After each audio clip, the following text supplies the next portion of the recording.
My name is WH40K, and I've been running for 347 days. The last bolt just passed through the space my head occupied 2 seconds ago. I felt the heat signature before I moved.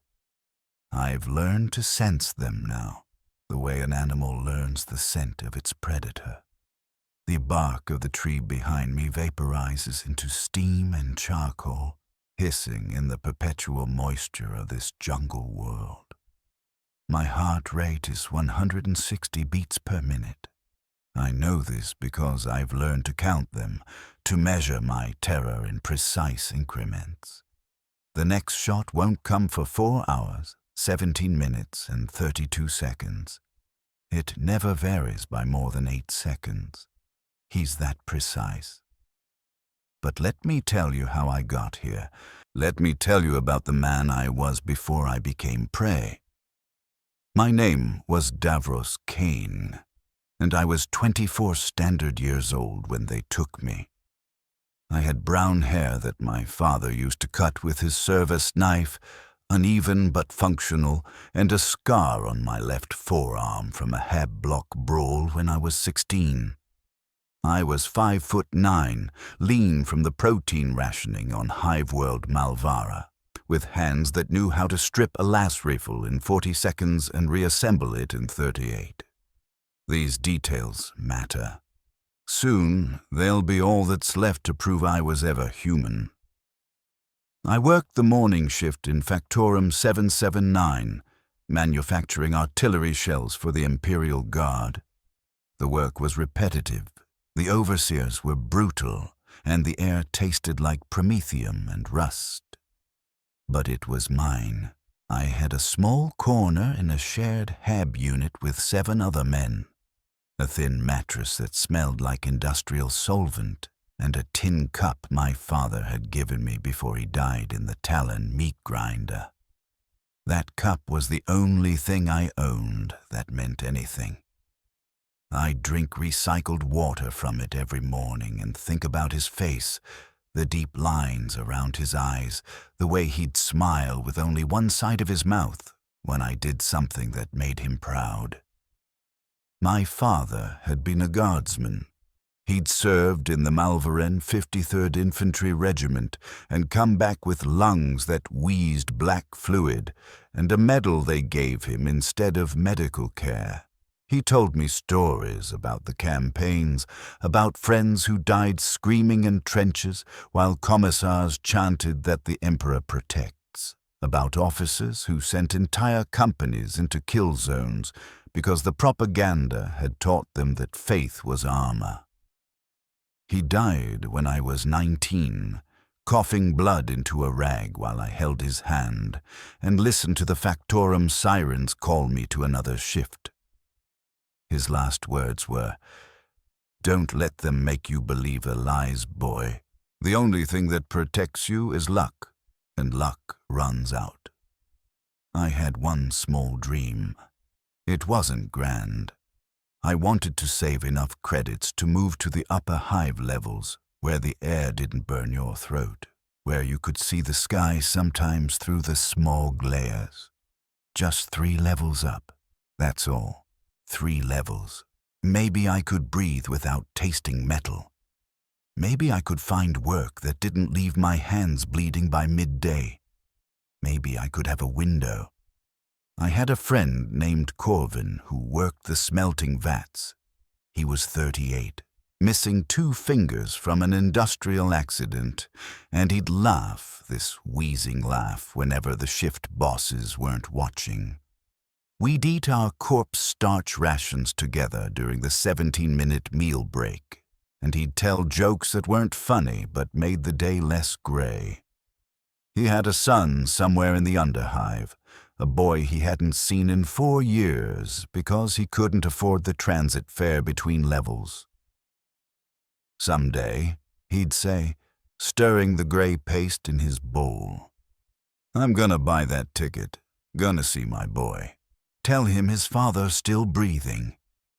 He never got to buy that ticket. The day they took me started like every other. The shift alarm screamed at 0400 hours. I dressed in the dark, gray work coveralls that chafed against the chemical burns on my wrists, boots held together with wire, and faith in the Omnissiah's non-existent mercy. They told us to pray to the machine god for our equipment to function, as if prayers lubricated gears better than grease. I'd mouth the words sometimes, the conditioning so deep it was reflex, but I knew the truth. Machines functioned when maintained and failed when neglected. No spirits dwelt in the metal, only rust and inevitability. I arrived at the factorum at 0437 hours, 3 minutes early as always. Corvin was already at his station, his maimed hand wrapped in fresh bandages. "Morning, Davros," he said, that half-smile on his scarred face. "Another glorious day serving the Imperium, eh?" It was our private joke. Nothing about it was glorious. We were components in a machine that consumed billions and called it duty. The shift overseer, a fat man named Volg who wore the Aquila on his uniform and a shock maul on his belt, walked the line screaming benedictions. The Emperor protects the faithful. Work is prayer. Sloth is heresy. We worked. We always worked. What choice did we have? Refuse, and you'd be dragged to the Arbits for re-education, which was their word for torture, until you either complied or died and became processed into the corpse starch we ate for breakfast. At 11:22 hours, the alarms changed. Not the shift alarm, not the lunch alarm, the raid alarm. The sounds came first, the screaming whine of aircraft that moved too fast, the thunderous crack of explosions in the upper factorum levels. Then the lights died. Emergency lumens flickered on, bathing everything in bloody red. Volg was shouting into his voxcaster, his face pale, his shock maul held in shaking hands like it could stop whatever was coming. "Hostile contact, unknown Xenos signatures, Malvara PDF responding. All workers remain at stations. The Emperor..." The roof exploded inward. I remember the shapes dropping through the smoke and flames, too fast to track, moving with a grace that seemed impossible for anything wearing armor. They were tall and thin, wrapped in what looked like darkness itself, their armor segmented and cruel. I learned later what they were. Drukhari. Dark Eldar. The texts from my father's service primer had called them the Homunculi's children, pirates from a dying realm who fed on suffering like we fed on corpse starch. The imperial propaganda described them as Xenos filth to be purged in the Emperor's name, as if faith could stop blades that moved faster than human eyes could follow. They killed Volg first.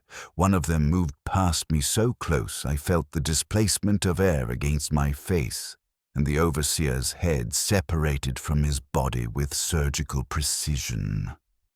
No sound, just the wet sound of meat hitting the floor and blood spraying in arterial arcs across my coveralls. Volg had been screaming prayers when he died. "The Emperor protects. The Emperor..." The words ended mid-sentence. They always did. The Drukhari moved through the factorum like a windstorm through wheat. Workers fell, some cut down instantly, others taken alive, wrapped in barbed nets that dug into flesh and pumped paralytic toxins that kept you conscious but immobile. I tried to run. Everyone did. The instinct to survive overrode everything else. I made it 15 meters before something hit me in the back, and my nervous system caught fire with electric agony. I collapsed, my face hitting the metal floor, blood in my mouth from biting my tongue. My body wouldn't obey my commands. I could see, hear, feel, but I couldn't move.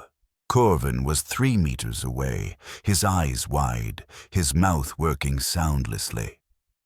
I watched one of the Drukhari crouch beside him, its face hidden behind a helmet that looked like a screaming skull, and inject something into his neck. Corvin began to scream then, a sound I'd never heard a human make before, high and endless, like the sound of tearing metal sustained through vocal cords. The Drukhari seemed to lean into the sound, its body language suggesting pleasure. They dragged us to their ship. I remember being carried, my body still frozen, watching the sky through smoke-stained air. I'd never seen the sky before. Malvara's factorum levels were buried too deep. It was grey and choked with pollution, but it was sky, and I was seeing it for the first and last time as a free man. That detail stays with me. Even now, after everything, I remember that poisoned sky and the bitter irony that I finally got to see it while being dragged to hell. The Drukhari ship was a thing of blades and screaming. The corridors were organic somehow, walls that breathed and pulsed with bioluminescent veins that cast everything in sickly purple light. The air tasted like copper and something sweetly rotten. We were thrown into cages, actual cages made of bone and wire, stacked in a hold with perhaps 200 others. Some were from my factorum. Most I didn't recognize. Men from other worlds, other hives, all wearing the same expression of animal terror. The paralysis wore off after 4 hours. My first act of freedom was to vomit the corpse starch I'd eaten for breakfast onto the cage floor. My second was to weep. I'm not ashamed of that. I was 24 years old. I'd watched my friend tortured for entertainment, and I'd been taught by the imperial propaganda that the emperor protected his faithful subjects. They'd lied. The prayers I'd been conditioned to recite meant nothing to the universe. We were livestock to something older and crueler than the Imperium's myths. A man beside me, older, maybe 60, with the facial tattoos of a hive-ganger, grabbed my shoulder. His name was Vec. "First time off-world?" he asked, his voice rasping. I nodded, unable to speak. "Yeah, me too," he laughed, a sound like breaking glass. "Always wondered what the stars looked like. Thought maybe I'd serve in the guard, see the galaxy, become a hero like the priests promised. Now I know the galaxy is the inside of a cage, and heroes are just people who haven't been tortured yet." We traveled for 6 days. I counted by sleep cycles, though the lights in the hold never changed. The Drukhari came periodically to take people. They never brought them back. We'd hear the sounds sometimes, filtering through the ship's walls. Screaming, always screaming, the kind that went on long after you'd think a human throat could sustain it. They told us in the Schola that Xenos were inferior, that humanity was the Emperor's chosen, that we were destined to rule the stars. More lies meant to make us compliant. The Drukhari proved that superiority was measured in capacity for cruelty, and by that metric, humanity was outmatched. On the 7th day, they came for me. The cage door opened with a sound like cracking bones. 3 of them, their armor decorated with flayed skin, human skin, I realized with horror, pointed barbed weapons at us. One spoke in Gothic, the words perfectly pronounced, but layered with mocking contempt. "You, brown hair, come." I didn't move, couldn't move. Fear had turned my legs to water. One of them reached in and grabbed my wrist. Its grip was cold, impossibly strong, and it dragged me out of the cage like I weighed nothing. The others watched. Some looked relieved it wasn't them. Some looked guilty that they felt relieved. Vec met my eyes and nodded once, the gesture meaning nothing and everything. They took me to a chamber that was somehow worse than the cages. It was clean, clinically clean. White surfaces that reflected the purple light, tables covered in instruments I didn't recognize, and a smell that was pure sterilization compound mixed with old blood. A figure waited there, tall and armored, but different from the others. This one's armor was crimson and black, covered in alien glyphs, and its face was visible. Pale skin, two perfect features, eyes that were entirely black from lid to lid. It looked at me the way a human might examine an insect before deciding whether to dissect it or crush it. "This one," it said in Gothic, its voice like silk over razors, "has acceptable fear chemistry. The Rangers will pay adequately for a subject with this level of baseline terror." I tried to speak. "Please." The conditioning kicked in, the prayers I'd been taught. "The Emperor." It hit me, casually, almost gently. My jaw felt like it had been struck with a hammer, and I tasted blood. "Your corpse god doesn't hear prayers in Komorrah," it said, "but scream for him if it comforts you. We find it amusing when prey appeals to absent masters." They processed me there. That's the word they used. Processing. As if I were a material being prepared for industrial use. They stripped me, decontaminated me with chemical sprays that burned my skin, and injected me with something that made my veins feel like they were full of ice water. A collar was fixed around my neck, some kind of technology I didn't understand, smooth and cold and seamless. When I tried to touch it, pain exploded through my nervous system, not as severe as the initial capture, but enough to teach me not to try again. "This is a compliance device," the crimson-armored one explained, watching my suffering with interest. "Attempt to remove it, and you die. Attempt to harm yourself, and you die. Disobey an order from its authorized controller, and you die. You no longer control whether you live or die. Your agency has been revoked. How does that feel?" I couldn't answer. The truth was filling my head like poison. I'd been enslaved. Not metaphorically.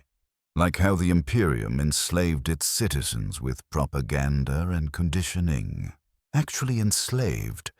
My body no longer my own, my survival dependent on the whims of something that viewed me as less than human.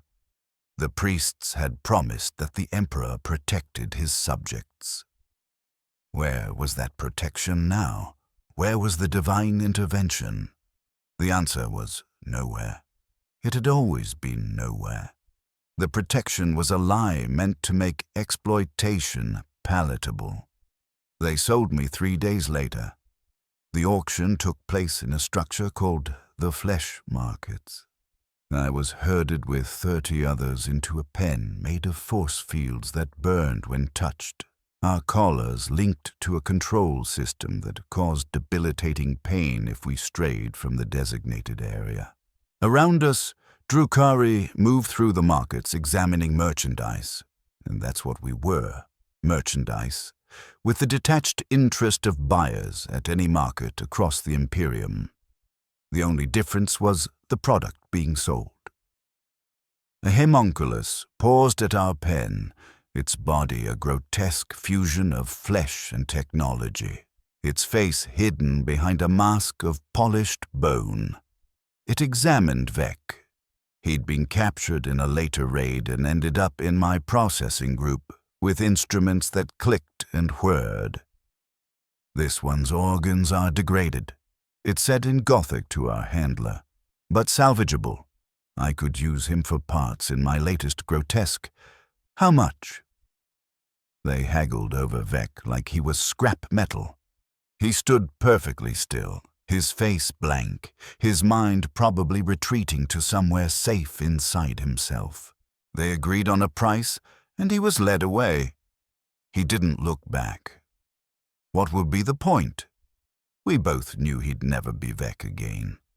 Just components in something that screamed. Then he arrived. He was different from the Drukhari. Taller, his armor composed of what looked like living leaves and bark in shades of green and brown, moving with a silence that was absolute. No footsteps, no sound of armor plates shifting, nothing. His face was exposed. Sharp features, eyes that were entirely amber with no visible pupil, skin the color of old ivory, and an expression of complete neutrality. I learned later what he was. Eldari, craft world Eldar. The texts called them the dying race, arrogant Xenos who believed themselves superior to humanity and doomed by their own hubris. The imperial cult preached that their gods were false, that their souls were forfeit, that humanity's faith in the Emperor was the only true path. More propaganda, more lies designed to justify genocide. He stopped at our pen and studied us with those alien eyes. His gaze passed over faces, bodies, settling on me. I felt the weight of that attention like physical pressure. He spoke to our handler in a language I didn't understand. Melodic, flowing, utterly inhuman. The handler responded in the same tongue. Credits changed hands, processed through data looms that glowed with alien technology. The handler opened the pen and pointed at me. You, forward. I walked forward because the collar allowed no disobedience. The Eldari crouched before me, tilting his head in a gesture that might have been curiosity. Up close, I could see details. The way his armor moved like it was alive. The complete absence of any expression in those amber eyes. A weapon on his back that looked like it had been grown rather than forged. "You are Davros Kane," he said in perfect Gothic, his voice soft and utterly emotionless. "From Hive-World Malvara, Factorum worker, no military training, baseline human physical capabilities. Fear chemistry, rated exceptional." How did he know my name? I'd never spoken it to anyone here. "I purchased your identification data from the homunculi," he continued as if answering my unspoken question. "I required specific parameters for my current project, and you meet them adequately. You will be transported to a designated training preserve where you will serve as a live subject for marksmanship calibration exercises. Do you understand?" I didn't understand. Not then. "Training preserve." "Yes." He stood, towering over me. "I am Ranger Calith of Craftworld Ulthway. My role requires maintaining optimal accuracy with long-range energy weapons across diverse environmental conditions. Live subjects provide superior training value compared to static targets or hololithic simulations. You will be released into a jungle environment and allowed to attempt survival while I refine my skills. Your fear responses will be authentic, which improve the training simulation realism." The words filtered through my terror slowly, assembling themselves into meaning. You're going to hunt me. That is an acceptable simplification." He gestured, and the collar around my neck deactivated with a faint click. "Come, transport is prepared." I could have run. The collar was off. I could have. His weapon was in his hands before my mind finished the thought. I hadn't seen him move. The weapon's barrel pointed at my right kneecap. "Resistance will result in immobilization, not termination," he said in that same emotionless voice. "You are valuable only intact. Do not reduce your value." What choice did I have?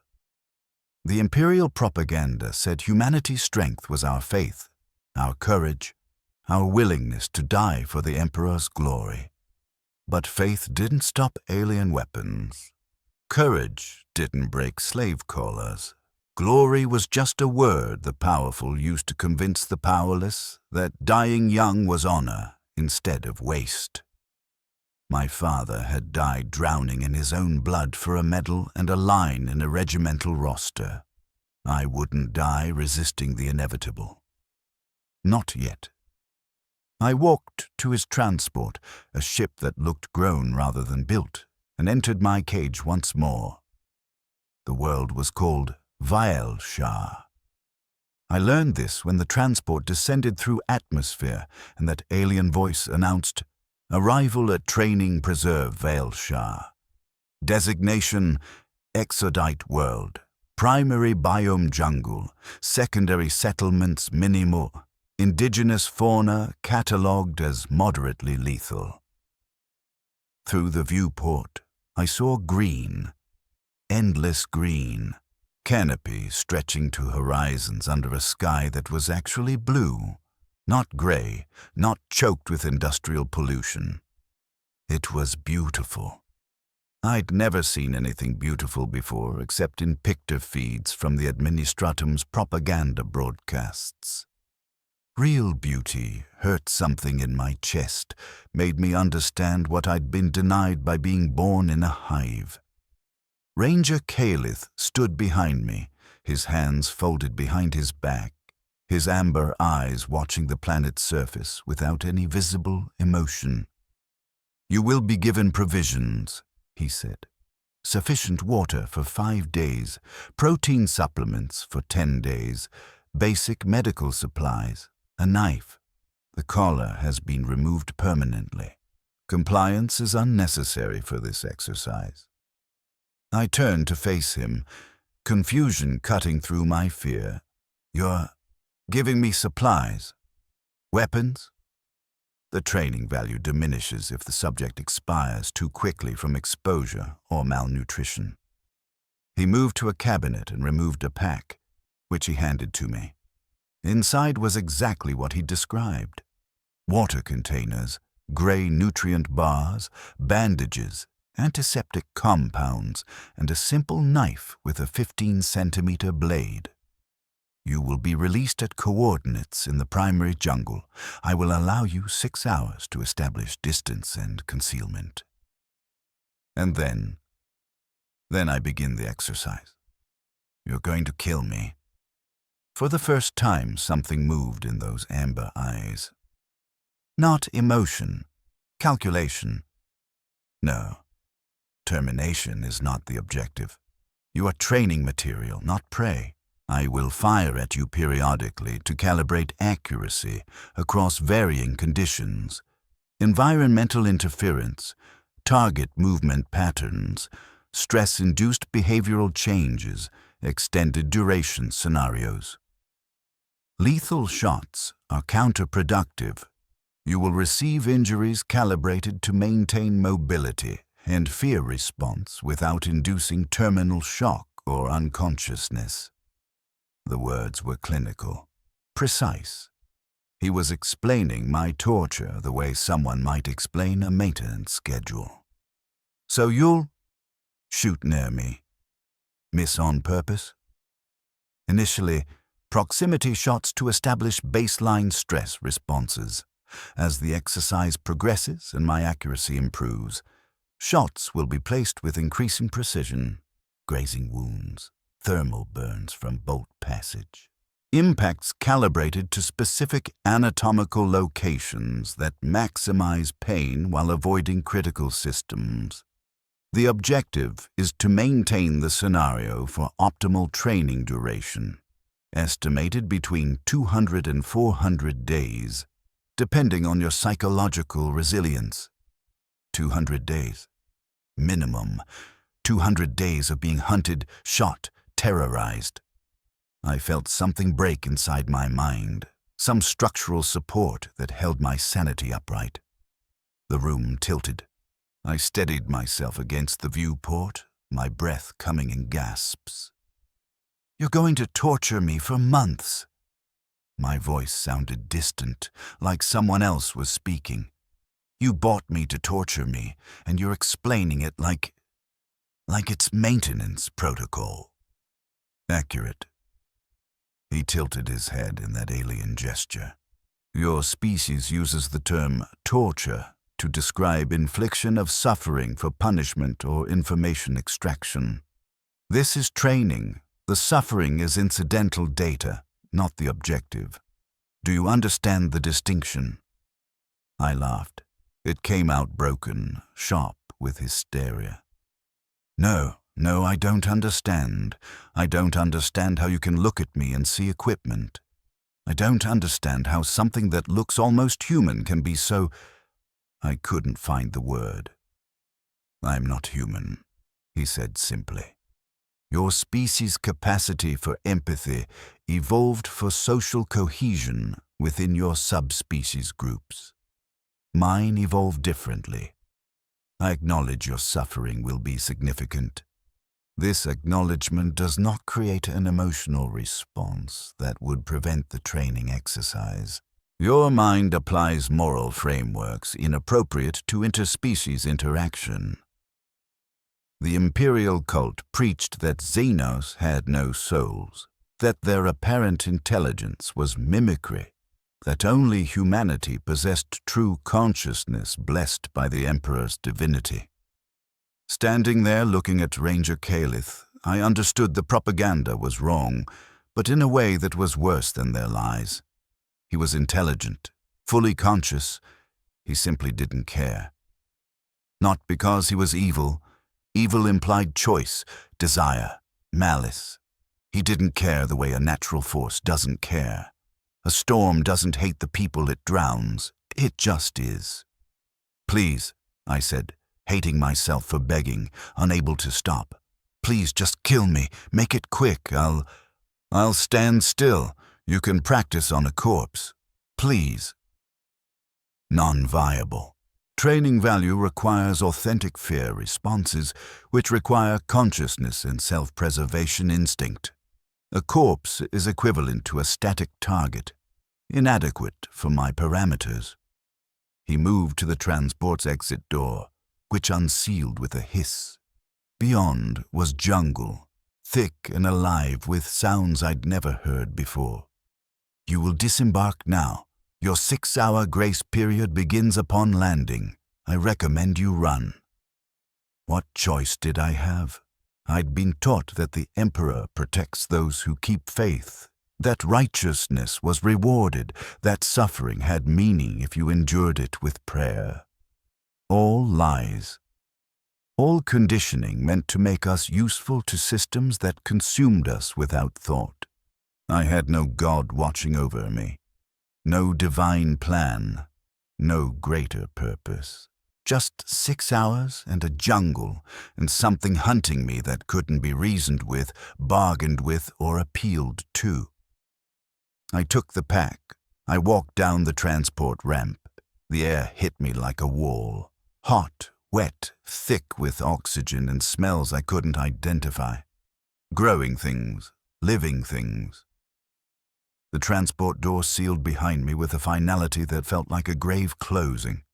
I heard its engines cycle up and watched it rise into that blue sky, leaving me alone in endless green. I ran. The jungle was nothing like the hive. Every surface was alive, moving, breathing. Vines thick as my arm hung from trees whose trunks were wider than transport vehicles.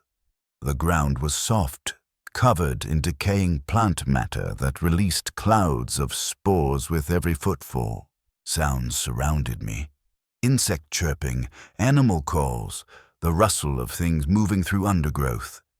The air was so humid I felt like I was breathing water, sweat soaking through my clothes within minutes.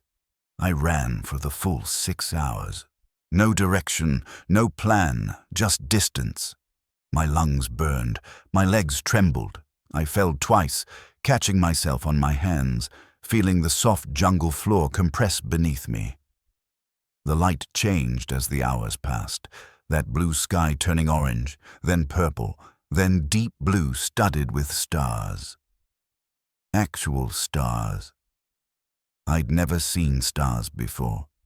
They were beautiful and infinite and completely indifferent to my suffering. When 6 hours had passed, I knew because I'd counted the seconds obsessively, terror sharpening my focus. I found a dense thicket of ferns beneath a tree whose roots formed a small hollow. I crawled inside, pulled my knees to my chest, and waited. The first shot came at 02:17 hours in the morning. I was awake. I couldn't sleep, adrenaline and terror keeping my mind racing, when I felt the heat. A line of burning air passed 3 centimeters from my left shoulder, so close the thermal bloom raised blisters on my skin through my coveralls. The sound came after, a crack of displaced air, a sizzling sound as moisture in the atmosphere flash-boiled. The tree trunk behind me exploded in a shower of splinters and steam. I screamed. Couldn't help it. Bolted from my hiding place and ran into the darkness, branches whipping my face, roots catching my feet. My mind was blank white terror. He'd found me. In 6 hours, across kilometers of jungle, in complete darkness, he'd found me and put a shot within centimeters of my body. I ran for 20 minutes before collapsing, my body shaking so hard I couldn't stand. I vomited the nutrient bar I'd eaten, my stomach rejecting food as if anything except fear was superfluous. The jungle was silent around me except for my ragged breathing and distant animal sounds. He didn't fire again. Not yet. The pattern established itself over the next week. Every 4 to 6 hours, a shot, never closer than 2 centimeters. Never farther than 5. Always when I thought I'd found safety, when I'd started to believe maybe he'd lost me. Maybe I could hide. The shots came from impossible distances. I'd hear the crack of displaced air, then scan the jungle and see nothing, no movement, no scope glint, no sign of the hunter. He was invisible, ghost silent, perfect. By day 3, I'd stopped trying to hide. What was the point? He could see me through solid jungle canopy, in darkness, from distances that should have made accuracy impossible. Instead, I focused on movement, putting distance between shots, rationing my supplies, treating the burns that covered my shoulders, arms, back, places where his shots passed close enough that the thermal energy blistered skin. The burns were precise. They hurt exactly enough to be debilitating, but never enough to incapacitate. I'd treat one with the antiseptic compounds from the pack, bandage it with shaking hands, and the next shot would come, adding another burn in a location that didn't overlap with existing injuries. He was mapping my body, teaching himself exactly how close he could come without causing damage that would end the exercise prematurely. By day 7, I'd run out of bandages. The burns covered both arms, my shoulders, the back of my neck, my right thigh. I tore strips from my coveralls to wrap them, but infection was beginning. I could see the red inflammation spreading from the wounds, feel the fever building in my body. I'd taken to muttering prayers sometimes. The conditioning so deep it was reflex. The Emperor protects, the Emperor watches over his servants. In his name, grant me strength. The shots continued exactly on schedule. The Emperor, if he'd ever existed outside imperial propaganda, didn't protect, he didn't watch, he didn't grant strength. I was alone with my pain and a hunter who viewed me as training equipment. On day 9, the pattern changed. I was crossing a stream, actual running water, clear and cold, the first clean water I'd found since the supplies ran out, when the shot hit me. Not near me, hit me.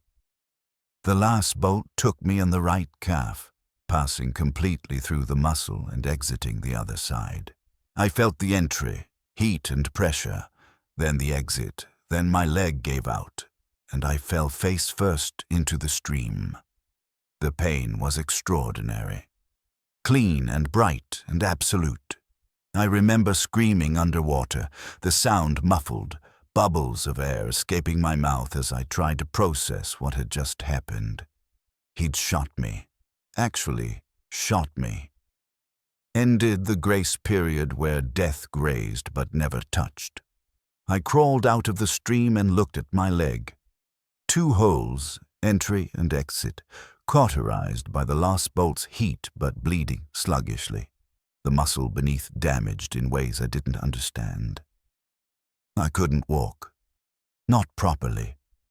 I fashioned a crutch from a branch and limped forward, each step sending jolts of agony through my leg.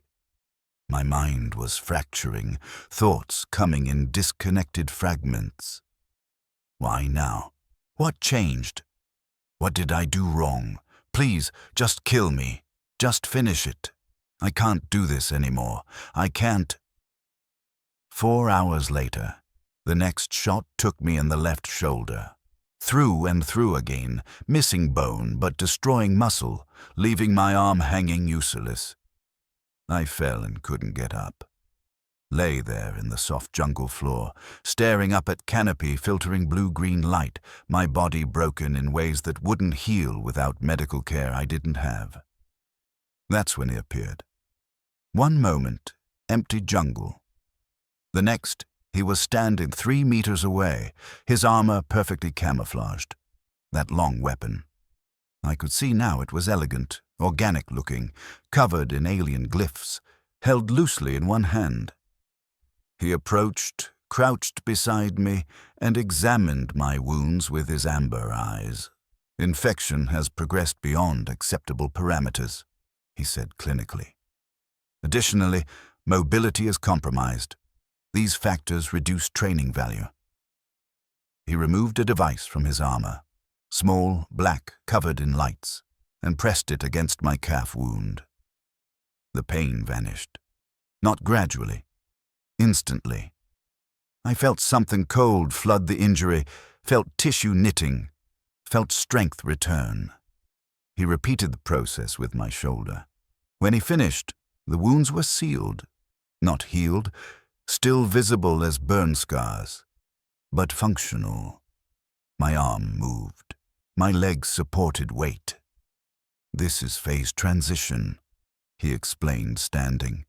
Initial phase established baseline fear responses and my accuracy at non-lethal proximity shots.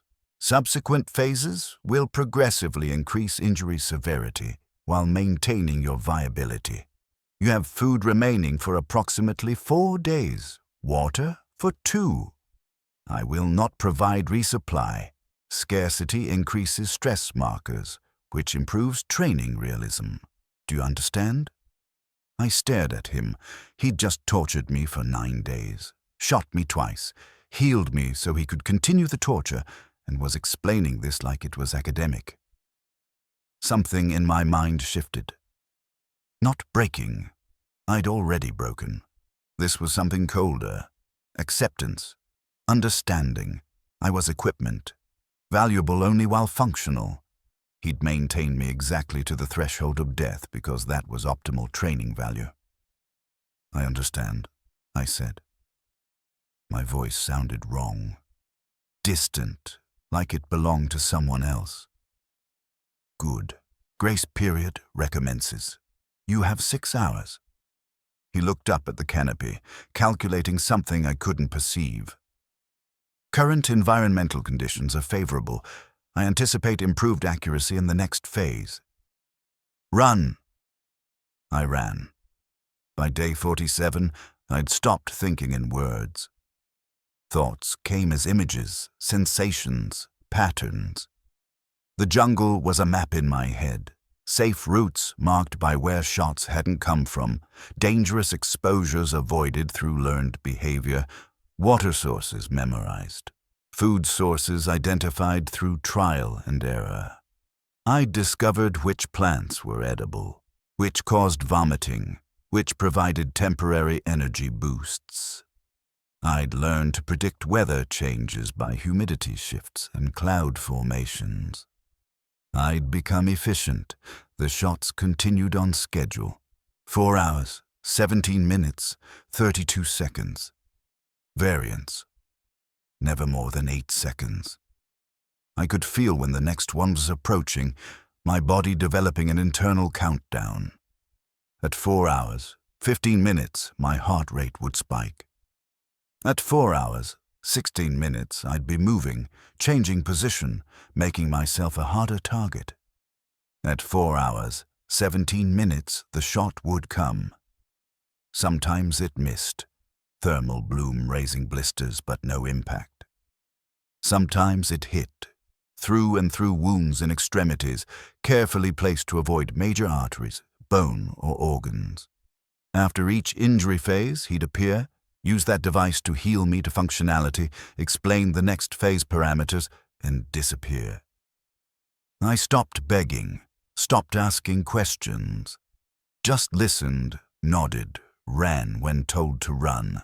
The human parts of me were diminishing. Memories degraded. My father's face was vague now, features blurring together.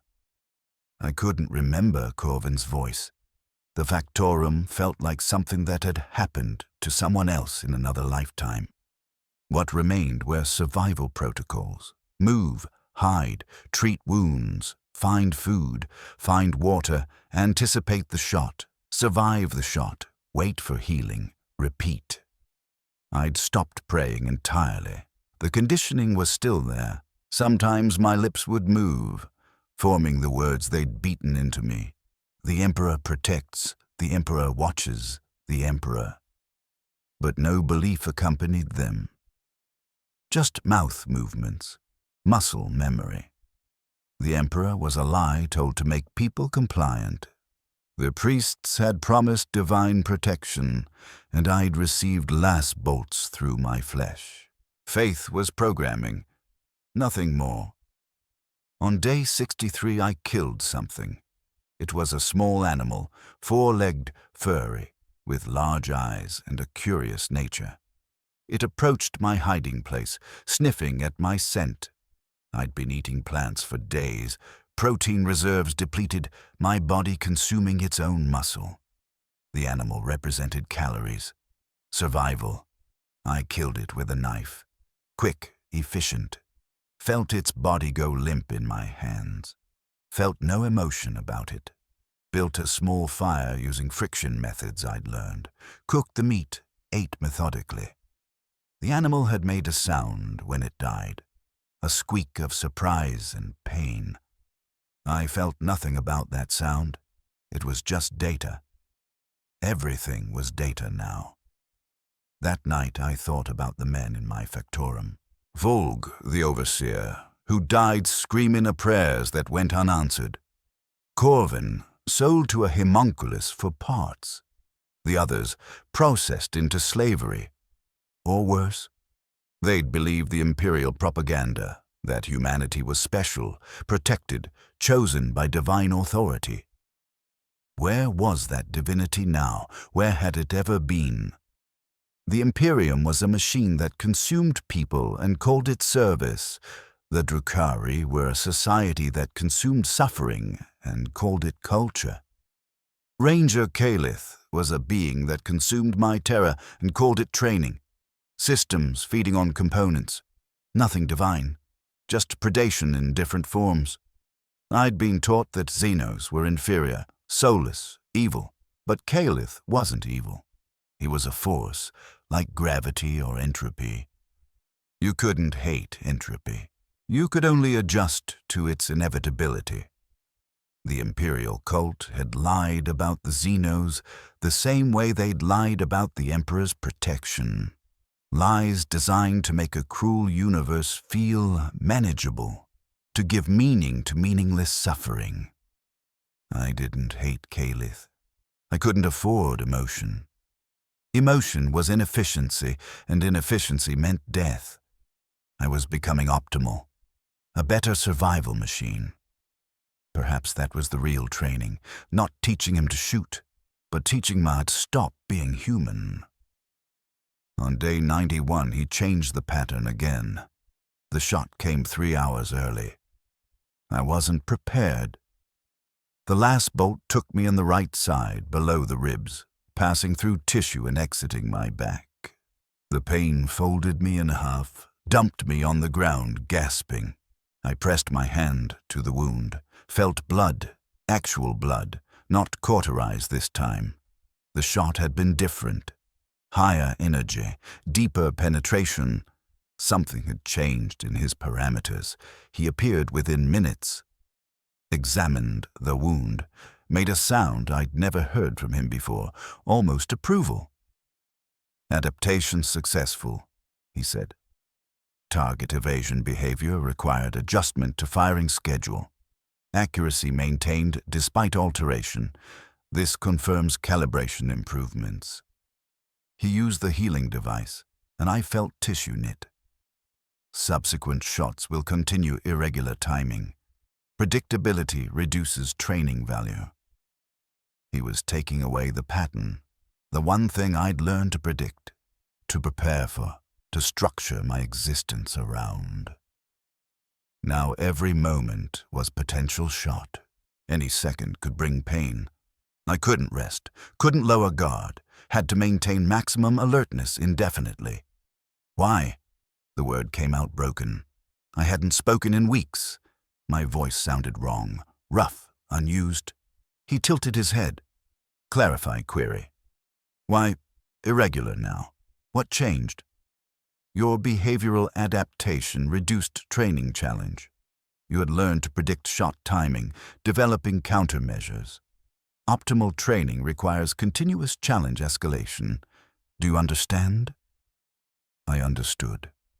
I'd gotten too good at surviving, so he'd changed the rules to make surviving harder. The cruelty was systematic, calculated, designed to extract maximum training value from my suffering. This would continue escalating until I broke completely, or died. Those were the only endpoints. "I hate you," I whispered. It was the first emotion I'd felt in weeks, bubbling up from somewhere I'd thought had died. "Acknowledged." He stood. "Emotional responses do not affect training parameters. Commence evasion." I ran. But the landscape had changed. Time no longer had structure. Any moment could be the moment. I couldn't sleep, would doze in 15-minute increments, then wake in panic, moving immediately. Exhaustion built in layers. My body was healing between shots, but my mind was fragmenting. Thoughts came disconnected. Sometimes I'd find myself standing in a stream with no memory of how I'd gotten there. Sometimes I'd be running and forget why, just knew I had to move. On day 137, I saw my reflection in still water. I didn't recognize the face. Gaunt, burned skin, scars covering every visible surface, eyes that looked like animal eyes. No thought behind them, only hypervigilance. My hair had grown long, tangled with plant matter. My coveralls had degraded to rags. I looked like something that had never been human. Just a survival machine wearing the approximate shape of a man. I thought about my father in disconnected fragments. He'd served the Imperium faithfully, believed the propaganda, died drowning in blood, rewarded with a medal and poverty. He'd told me not to believe the lies, but what alternative was there? The Imperium lied and ground you into components. The Xenos were honest and ground you into components. The universe was vast and didn't notice you were being ground. All paths led to the same conclusion. You were material. Your suffering was incidental. Your death was a data point. The shots continued. irregular timing, increasing severity. Through the thigh, major muscle groups, through the hand, shattering small bones that the healing device would knit but never quite correctly. Through the foot, crippling mobility temporarily. Each time he'd appear, heal me to functionality, explain what he'd learned from the shot placement, disappear. I stopped trying to hide, started walking in the open. If every moment was potential death, stealth was meaningless. Better to move efficiently, conserve energy, let the shots come when they came. This seemed to please him.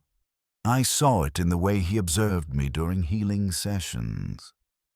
Target has ceased evasion behavior, he noted clinically. Fear response remains elevated despite behavioral resignation. This confirms psychological adaptation distinct from physiological conditioning. Valuable data. My fear was valuable. My resignation was valuable. Every aspect of my dissolution was training material. I was being consumed, and the consumption was the point. On day 163, I tried to kill myself. I'd found a cliff, a rock face 30 meters high, dropping to stones below. I walked to the edge, looked down at the stones that would split my skull and end this, and stepped off. The collar, I'd forgotten about the collar, activated. Pain beyond description flooded my nervous system, every nerve firing simultaneously, my body seizing in midair. I fell, but not forward, backward, landed on the cliff edge, convulsing, foam in my mouth, my bladder releasing as my body lost all control. He was there when I could see again. Standing over me, amber eyes reflecting no emotion. The compliance device was not removed, he said. Self-termination attempts are prohibited. This was explained during initial parameters. Do you remember? I did. I'd forgotten. My mind was degrading, memories lost, instructions unretained. I was breaking down at a cognitive level, becoming less than I'd been, approaching some final threshold. Please, I whispered through teeth that had bitten my tongue bloody. Please, just let me die. I can't do this anymore. I've given you everything. Haven't I given you enough? Training parameters are not complete. He crouched, used the healing device on the damage from my fall and the collar's activation. Current projections estimate 217 additional days of viable training duration before psychological or physiological failure. You have provided 163 days of value. This represents 42.7% of projected total. Terminating the exercise prematurely would represent significant waste of resources. 217 more days. Over 200 more days of this. I'd be nothing by then. Not even a broken human. Just a meat system that responded to stimuli. Maybe I already was. Maybe the person called WH40K had died weeks ago, and I was just the survival routines running in his emptied skull. Do you understand the parameters? He asked. I nodded. Understanding was all I had left. Good. Recommence evasion. I stood. My legs worked, my body functioned. The machine that used to be WH40K walked into the jungle, and the hunt continued. On day 209, something changed. Not in him, in me. The shot came, through my left forearm this time, shattering radius and ulna. I felt the bones break, felt the last bolt's heat cauterize as it passed through, felt the arm go numb, then flood with pain. I fell to my knees, cradled the arm against my chest, and waited. He'd come soon. Use the device, heal me to functionality. Explain what he'd learned. The routine was predictable again, just on a different time scale. He appeared, examined the wound. Bone fragmentation pattern differs from previous projections, he observed. Ossification has changed, calcium density reduced, structural integrity compromised. This is consistent with prolonged stress and nutritional deficiency. Interesting. He used the device. I felt bones shift, fragments drawing together, tissue knitting. The pain receded to manageable levels. My arm moved again. "You're breaking down faster," I said. My voice still sounded wrong, too flat, emotionless. "The training value is degrading." He looked at me with something I hadn't seen before. Not emotion. Closer to assessment. Evaluation. Correct observation. Your physiological degradation is accelerating beyond initial projections. This represents a problem. Good. Clarify. When I break completely, this ends. You'll have to find new equipment. That gives me something to hope for. The words came automatically, thoughts forming and vocalizing without conscious intent. I'd become very efficient at communication. Only necessary data transmitted, everything else discarded. Incorrect. He stood, looked out at the jungle. When you reach terminal failure, I will have lost a significant resource investment. The procurement cost, transport costs, and training time already expended represent substantial value. Premature failure wastes that investment. So kill me quickly and find someone new. Inefficient. Procurement is difficult. Acquiring suitable subjects requires negotiations with Drukhari, substantial credit expenditure, transport through hostile territory, time investment to establish new baseline data. Your continued functionality, despite degradation, remains more valuable than replacement. I process this. He'd keep me alive as long as possible because I was already broken in. New equipment would require training, and he'd rather use failing equipment than invest in replacement. This was rational, efficient, exactly what I'd do if I were optimizing a system. "Then you have a problem," I said, "because I'm failing whether you want me to or not." He was silent for a long moment, calculating. "Affirmative. Current parameters require adjustment. Question: what modifications would extend your viable training duration?" I stared at him. He was asking the equipment how to maintain the equipment, and something in my broken mind recognized this as leverage. Tiny, fragile, but leverage nonetheless. "Food," I said immediately. "Real protein, not just what I can hunt. My body's consuming itself." "Acceptable. I can provide supplemental rations." He removed a package from his armor. Compact, sealed, covered in alien script. "Craft World military rations. Caloric density optimized for Eldari metabolism, but compatible with human biology. 1 package per week. Will this extend operational duration?" I took the package. Opened it. Inside were bars that looked similar to the nutrient bars, but denser, with a smell that was almost pleasant. I ate one. The taste was strange. Not bad, just different. My stomach, shrunken from months of poor diet, cramped immediately. But it was real food. Calories I didn't have to hunt and kill. "Yes," I said. "This helps." "What else?" He tilted his head. "You are negotiating. You said I'm valuable. Valuable enough to maintain. I'm telling you how to maintain me. That's not negotiation. That's technical consultation." The words came easily, framed in his language.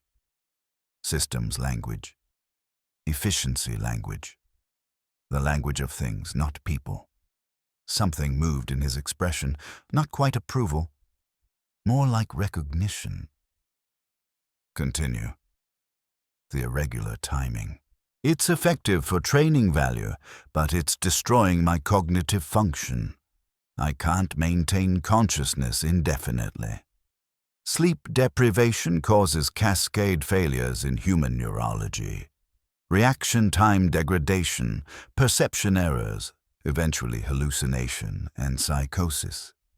If you want me functional, I need predictable rest periods. Predictability reduces training value.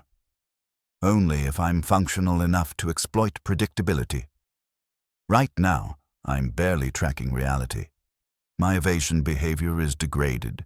My fear responses are dampening due to chronic stress neurochemistry, and I'm approaching psychological break. That's not optimal training material. That's a malfunctioning target. I was speaking like him now. Clinical, detached, analyzing my own destruction with academic precision. Give me 6 hours guaranteed rest per cycle. No shots during rest window. I'll be more functional during active periods, which improves your training realism. He calculated. I could see it in the way his amber eyes moved, processing variables I couldn't perceive. Acceptable. Modified parameters. 6-hour rest window designated at your discretion. During rest window, no training shots. Outside rest window, irregular timing maintained. Agreed. Additional requirements. I thought, what else was failing? What else could I negotiate? Medical supplies. The healing device fixes damage, but infection is still occurring between sessions. Antiseptic compounds, bandages, something for fever reduction, basic field medicine supplies. You're giving me rest to improve functionality. Same logic applies to preventive wound care. Acceptable. I will provide basic medical supplies. He removed another package, handed it to me. Inside were supplies similar to what I'd been given initially, but higher quality, alien manufacture, efficient. Modifications implemented. Your functional duration should extend significantly. This is preferable to procurement of replacement equipment. Equipment. He'd called me equipment directly now, without pretense, and I'd participated in that framing. Negotiated for my own maintenance, like I was a malfunctioning machine requesting repairs. I'd stopped thinking of myself as human, stopped framing myself as a person with rights, dignity, value beyond utility, started thinking in systems language, optimization language, efficiency language. I'd become complicit in my own objectification. The realization should have horrified me, should have sparked some resistance, some assertion of humanity. Instead, I felt nothing. Or rather, I felt satisfaction that the negotiation had been successful. I'd secured better operational parameters. This extended my survival duration, which was the only goal that mattered. Whether survival as a person or survival as a maintained system was irrelevant. Consciousness persisted. That was sufficient. Thank you, I said automatically. The words were conditioning, remnants of social programming from a life I barely remembered. Gratitude is unnecessary. This is optimization, not favor. He turned to leave, then paused. Observation: your communication patterns have shifted significantly. Initial contact, you demonstrated emotional appeals, irrational hope, resistance behaviors. Current communication is logical, negotiation-oriented, optimization-focused. You have adapted. Yes, this adaptation improves training value. Rational subjects that maintain evasion behavior, despite understanding the futility, provide superior data compared to subjects that collapse into despair or catatonia. You are becoming optimal equipment. Yes, I said again. Because it was true. I was optimizing myself. shedding the parts that didn't contribute to survival, refining the parts that did, becoming exactly what he needed me to be, because being what he needed meant being maintained, and being maintained meant continuing to exist.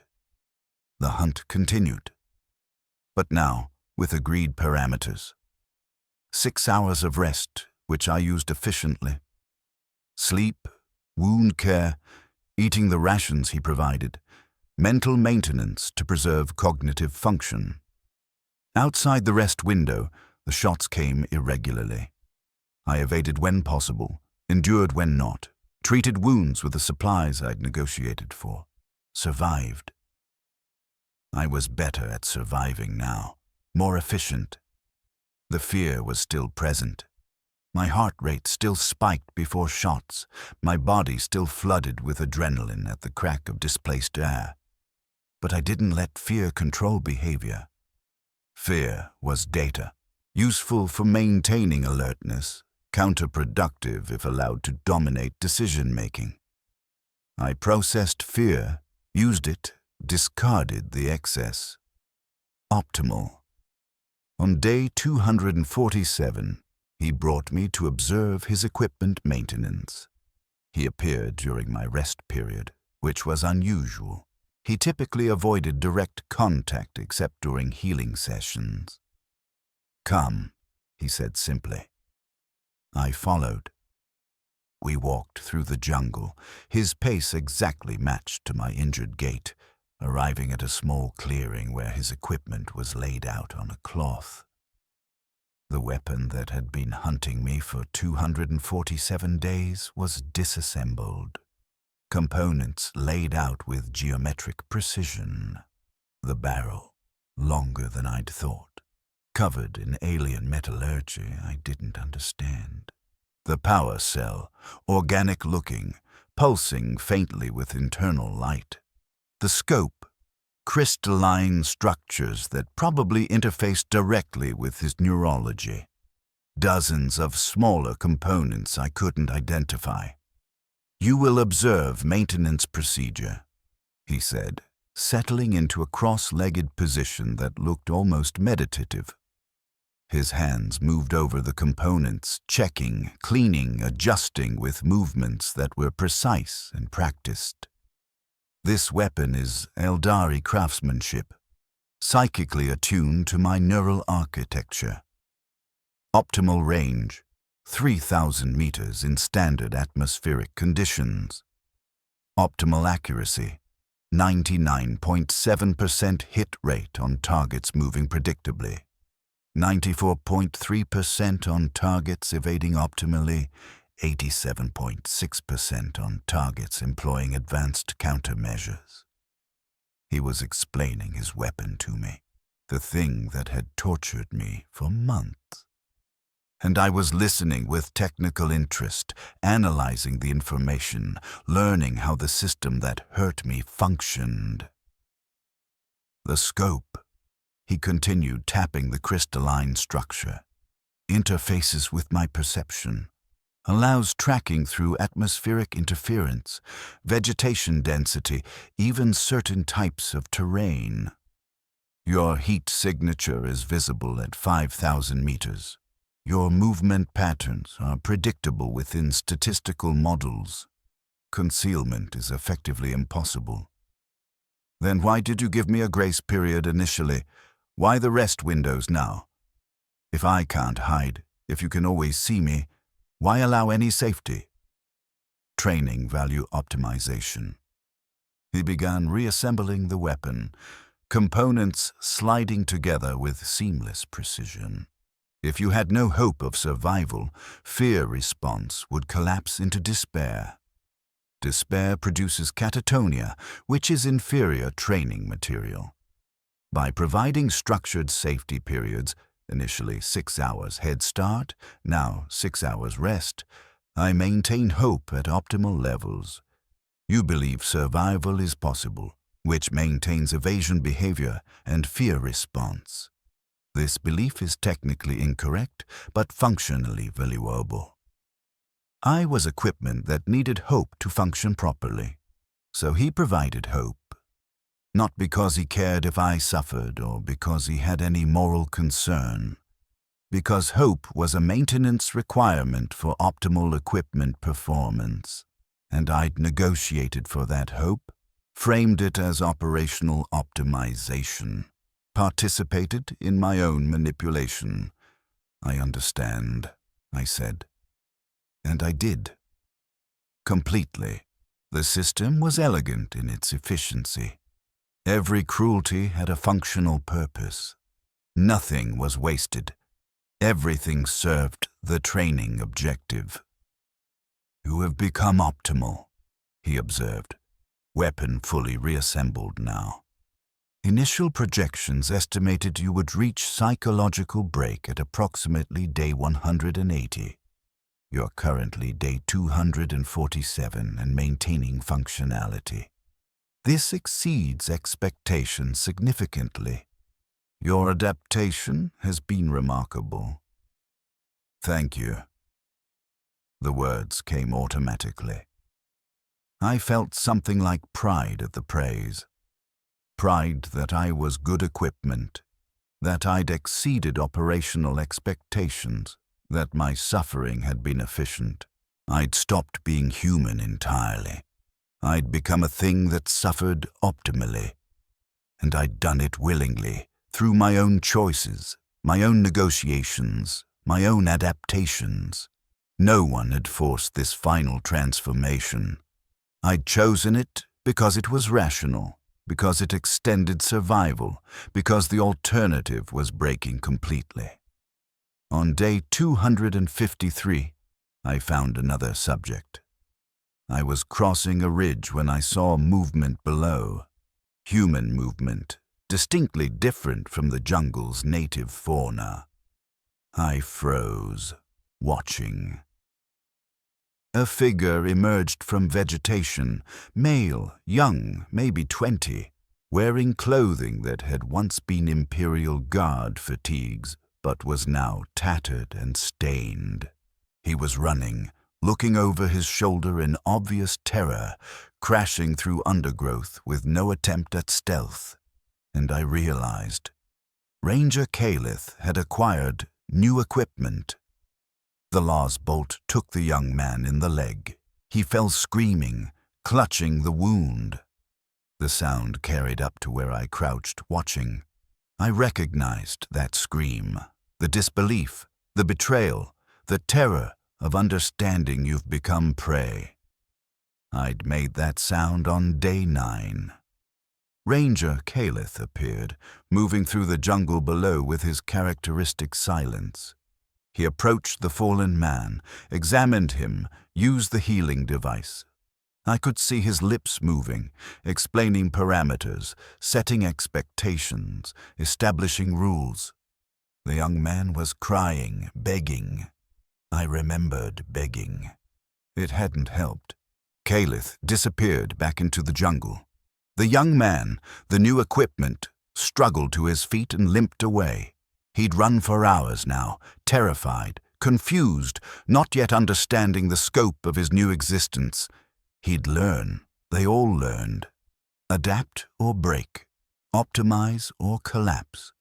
Those were the only choices.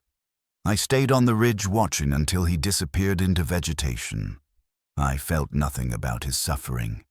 No empathy, no solidarity. He was equipment. I was equipment. We served the same function in the same system. His presence meant Calith had expanded his training parameters, probably adding complexity by managing multiple subjects simultaneously. Efficient. I could warn him, appear when Calith wasn't present, explain the situation, perhaps provide advice on how to optimize survival. But what would be the point? He'd learned the same lessons I'd learned, or he'd fail. My intervention wouldn't change the system, just introduce variables that might reduce my own value. If Calith was managing multiple subjects, he'd be monitoring us all. Any cooperation would be observed and potentially punished. Better to maintain current performance metrics than risk parameter changes. I returned to my territory. I'd begun thinking of specific jungle regions as my territory, as if I had ownership over my cage, and resumed operational protocols. Rest during the designated window, evade during active periods, treat wounds, eat rations, survive. Optimal. But something had changed. Seeing the new subject triggered memories I'd thought degraded beyond recovery. I remembered being that terrified young man. Remembered having a father, a friend named Corvin, a small dream about seeing clean sky. Remembered being Davros Kane, factorum worker, human being with agency and dignity and value beyond utility. That night, during my rest period, I sat in the hollow of a tree and tried to remember my father's face. The details were gone. Eye color, exact features, the shape of his smile. But I remembered the feeling of his hand on my shoulder, remembered the weight of his presence, remembered he'd told me not to believe the lies. What lies had I believed? That the Emperor protected. Yes, that was a lie, and I'd long since discarded that belief. But what else? I'd believed I was equipment. I'd believed optimization was the only goal. I'd believed survival was worth any cost, any compromise, any transformation. Were those lies too? I'd negotiated with Ranger Calith for better conditions. Spoken his language. Framed myself as a malfunctioning system requesting maintenance, and those negotiations had worked. I'd survived past his initial projections, maintained functionality, become optimal equipment. But in becoming optimal equipment, what had I stopped being? The answer was obvious. I'd stopped being human, not physically. I still had human form, mostly. But cognitively, behaviorally, psychologically, I thought like a machine now. Optimization, efficiency, survival at any cost. These were machine values. Humans had other values. Dignity, solidarity, resistance even when resistance was irrational. My father had kept his dignity even drowning in his own blood. I'd sold mine for rations and rest periods. Was that wrong? The question felt strange. Wrong implied morality, and morality was inefficient. Morality got you killed. Pragmatism kept you alive. I'd chosen pragmatism, and here I was on day 253, still functional, still conscious, still existing. That was success, wasn't it? But the new subject's face haunted me through the rest period. So young, so terrified, so certain he could appeal to mercy, negotiate for freedom, maintain his humanity. He'd learn or he'd break. And I'd be here in my optimal territory with my optimal survival protocols, watching him learn the lessons I'd learned, become what I'd become, unless I chose something different. The thought was dangerous, irrational, inefficient, everything I'd spent months optimizing away. But it persisted, a ghost of something that used to be Davros Kane, factorum worker, human being. What if I warned him? What if I helped him? Not because it was optimal, but because it was human. I spent the rest of my rest period calculating outcomes. Helping him would likely result in Ranger Calith altering parameters, possibly revoking my negotiated benefits, certainly increasing severity. Helping him would reduce my survival duration. Helping him might get me killed, but living as optimal equipment forever, because that's what this was, forever, Calith would maintain me indefinitely, healing me, feeding me, preserving me as functional torture material for years, decades, centuries, potentially given Eldari longevity. Was that worth the cost? I'd survive, but as what? A thing that had forgotten how to be human? A thing that watched others suffer with technical interest instead of empathy. My father had told me not to believe the lies. The biggest lie wasn't that the Emperor protects. It was that survival was the only goal. That optimization justified any transformation. That becoming equipment was acceptable if becoming equipment meant existing. On day 254, I made a decision that was completely irrational. I decided to find the new subject, to warn him, to help him if possible. Not because it improved my operational parameters, because it was what a human would do. And maybe I could remember how to be human again, even if it cost me everything. I found him on day 256. His pattern was predictable. Panicked movement, no attempt at covering tracks. Frequent stops to rest when exhaustion overcame terror. I tracked him the way Ranger Calith had taught me, reading signs in disturbed undergrowth, broken branches, footprints in soft soil. The irony wasn't lost on me. I was using the skills my torturer had inadvertently taught me to potentially save his new victim. He'd made a shelter in a dense thicket of ferns, crude but functional. I approached during what I estimated was his rest period, moving slowly, making enough noise to avoid startling him. He heard me coming, scrambled backward, grabbed a rock. His eyes were wide, terrified. "Stay back," he shouted. "I'll fight, I'm human," I said, stopping 3 meters away, hands visible and empty. "My name is Davros. I've been here 256 days. I'm not going to hurt you." He stared at me, taking in my appearance, the scars, the burns, the animal-like gauntness, the eyes that probably didn't look entirely human anymore. You've been here for..." The number clearly didn't compute. 256 days.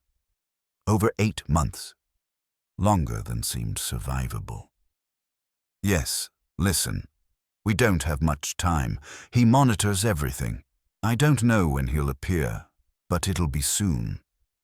I need you to understand what's happening to you." "He's hunting me," the young man said, voice breaking. "The Xenos. He shot me, then healed me, then told me to run. He's going to kill me." "No, he's not going to kill you. That's worse." I moved closer, slowly, trying not to trigger his flight response. "He's going to hunt you for months, years, potentially. He'll shoot you, hurt you, heal you, shoot you again. It's training, your equipment. And if you don't understand that, you'll break in a few weeks." "Equipment?" He processed the word like it was foreign.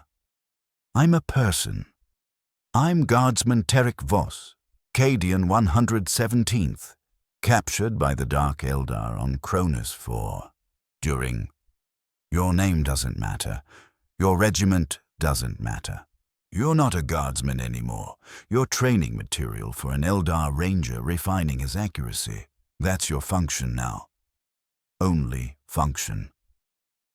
The words came out flat, emotionless, optimal communication. I was still thinking like equipment even while trying to help him retain humanity. The irony was bitter. "No." He shook his head. "No, that's... The Emperor protects. I have faith. I'll pray, The Emperor is a corpse on a throne." The words were automatic. "The prayers are conditioning. They don't work. They've never worked. I prayed for 50 days before I understood. The sooner you understand, the better your chance of surviving psychologically intact." I paused. Though maybe that's not better. Maybe breaking would be mercy. Terek stared at me like I was a heretic. Maybe I was. The Imperial cult would certainly classify denying the Emperor's divinity as heresy worth burning for. But what were they going to do? Kill me? I was already in hell. Their threats were meaningless. Listen, I continued. You can't escape. He can track you from 5,000 meters through solid jungle. He can see your heat signature through terrain. Hiding is impossible, but you can survive. Optimize your behavior, learn the patterns, negotiate for better conditions. Become what he needs, and he'll maintain you instead of letting you break. Become what? What do you mean? Efficient, rational, equipment that functions optimally. I heard the words and hated them, hated that I was advising him to do what I'd done. Become less human. Optimize away the parts that made suffering matter. The fear has to stay. He needs that for training value, but the hope has to be managed.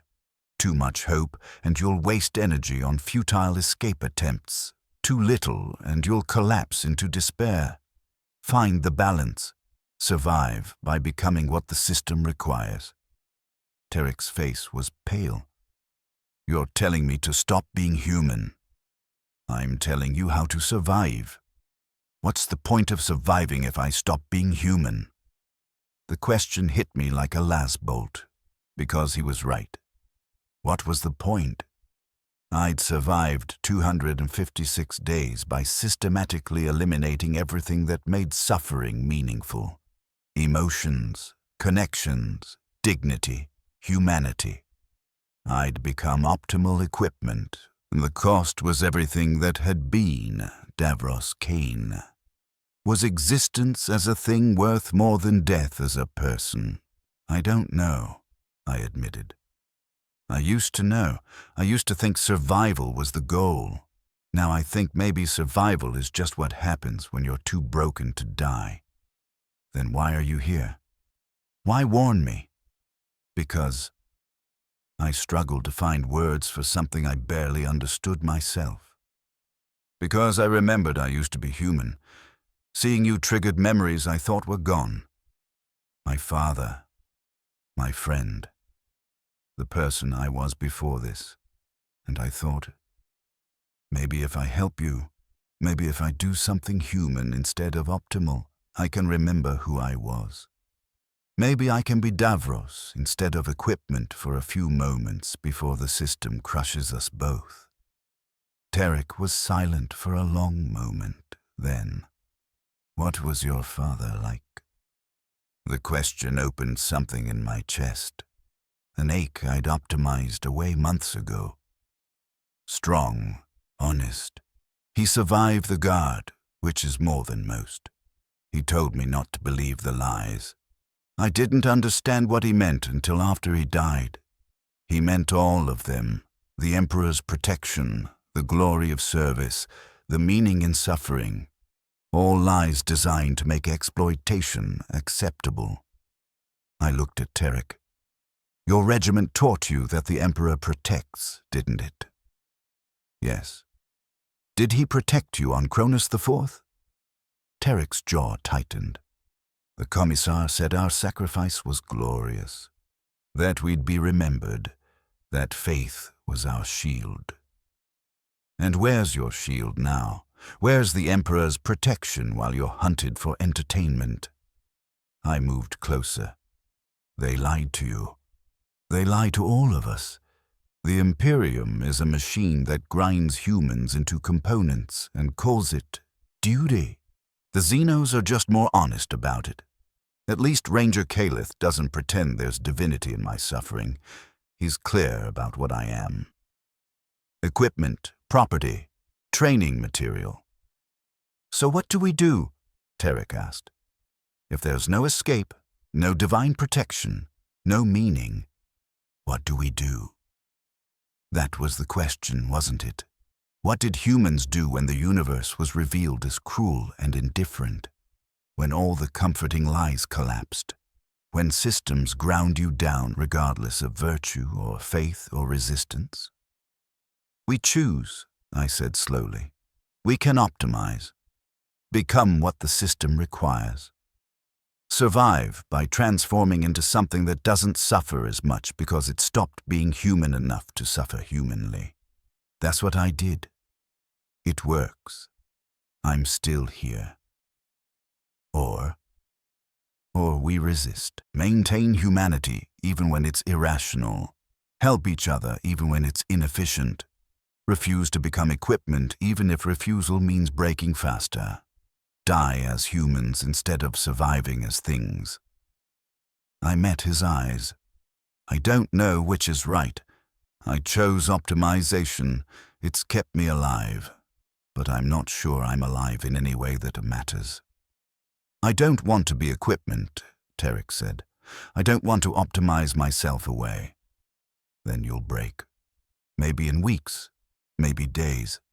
The pain is designed to shatter human psychology. Faith doesn't protect against it. Will doesn't protect against it. Only transformation protects, becoming something that processes suffering differently, something less human. There has to be another way. If there is, I haven't found it in 256 days. We sat in silence. Around us, the jungle continued its indifferent existence. Birds called, insects chirped, the universe spun on, uncaring whether two humans chose optimization or resistance, survival or dignity. Davros, Tarek said finally, thank you for warning me, for trying to help. That was human. Maybe you're not as transformed as you think. Maybe he was right. Maybe helping him was evidence that Davros Kane still existed somewhere in the optimized survival machine I'd become. Or maybe it was just a malfunction, equipment glitching. Either way, I'd made a choice that wasn't optimal, and Ranger Calith would notice. He appeared at that moment as if summoned by the thought. One instant, empty jungle. The next, he stood 3 meters away, weapon in hand, amber eyes fixed on us both.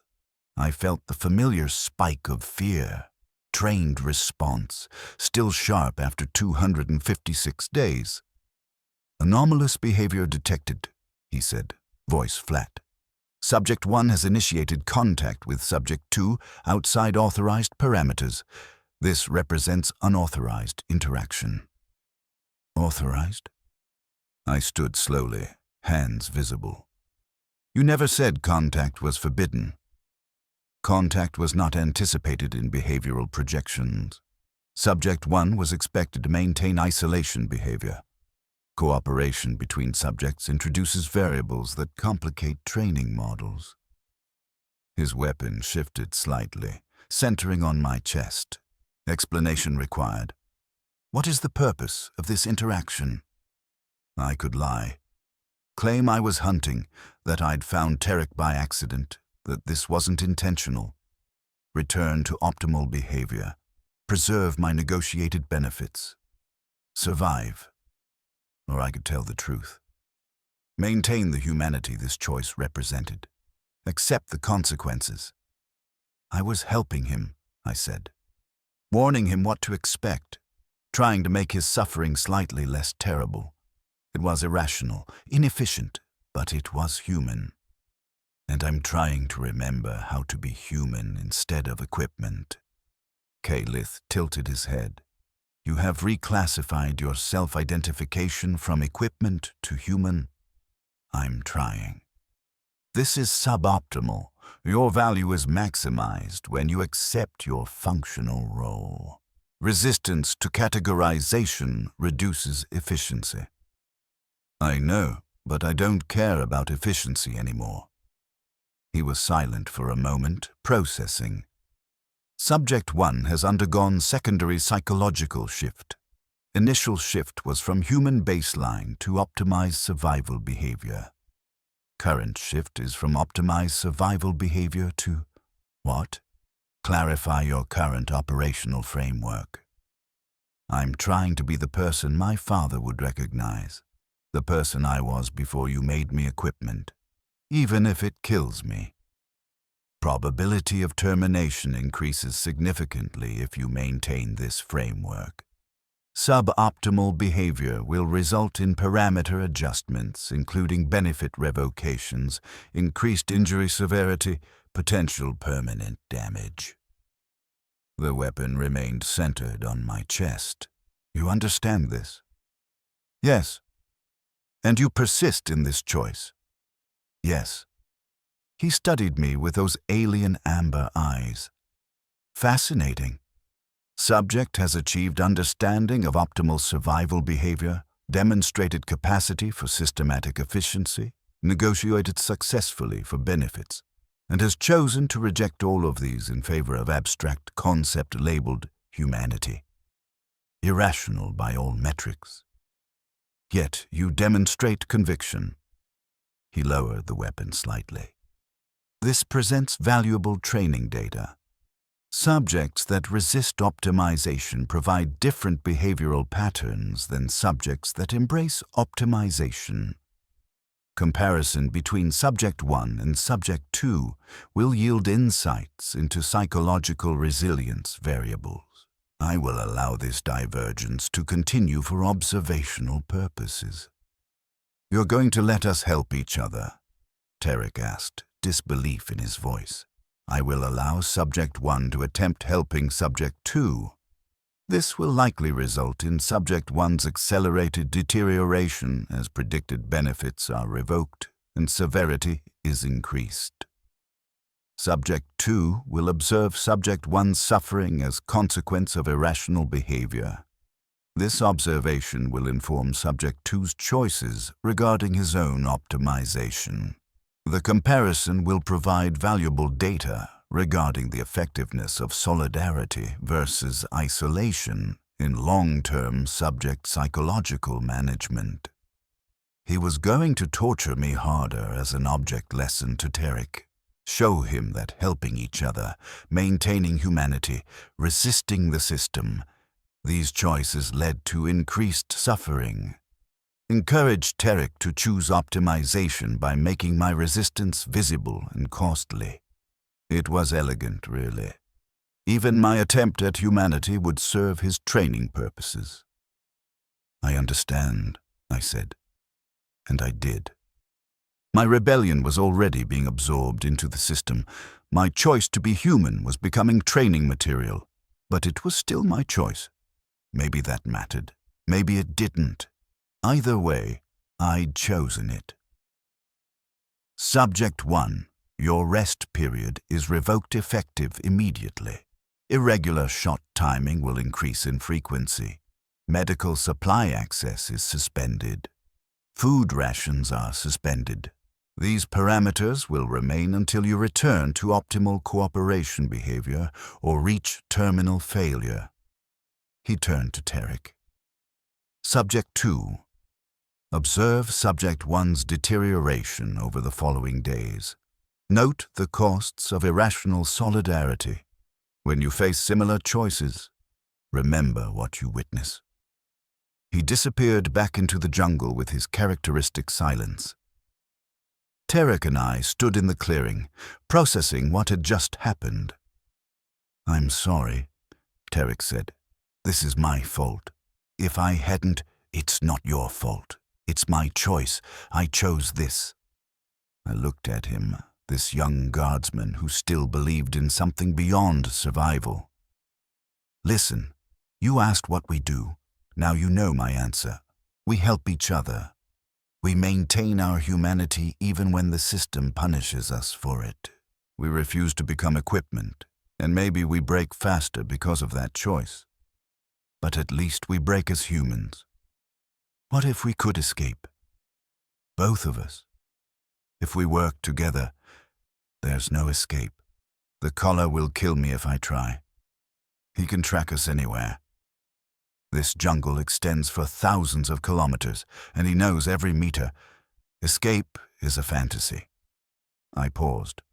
But surviving together, not as equipment, as humans, maybe that's its own form of resistance.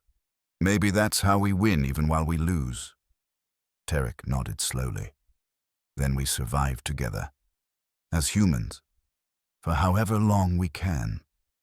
For however long we can, I agreed. The shot came 6 hours later, earlier than usual, through my left thigh, shattering the femur. I fell screaming and Tarek rushed to help me. There was no healing device this time. No Ranger Calith appearing to restore functionality. Just pain and a young guardsman trying to set a broken leg with no medical supplies, and the understanding that this was the beginning of my accelerated deterioration. I'd chosen humanity. The system was punishing me for it, and somehow, through the pain and fear and knowledge that I was destroying myself, I felt something I hadn't felt in months. I felt like Davros Kane again. My name is Davros Kane, and I've been running for 347 days. The last bolt just passed through the space my head occupied 2 seconds ago. I felt the heat signature before I moved. I've learned to sense them now, the way an animal learns the scent of its predator. The bark of the tree behind me vaporizes into steam and charcoal, hissing in the perpetual moisture of this jungle world. My heart rate is 160 beats per minute. I know this because I've learned to count them, to measure my terror in precise increments. The next shot won't come for 4 hours, 17 minutes and 32 seconds. It never varies by more than 8 seconds. He's that precise. But the pattern doesn't apply to me anymore. I forfeited the pattern when I chose to help Tarek. Now the shots come randomly, frequently, without the structure that used to give my existence meaning. I can't sleep more than 30 minutes before pain wakes me.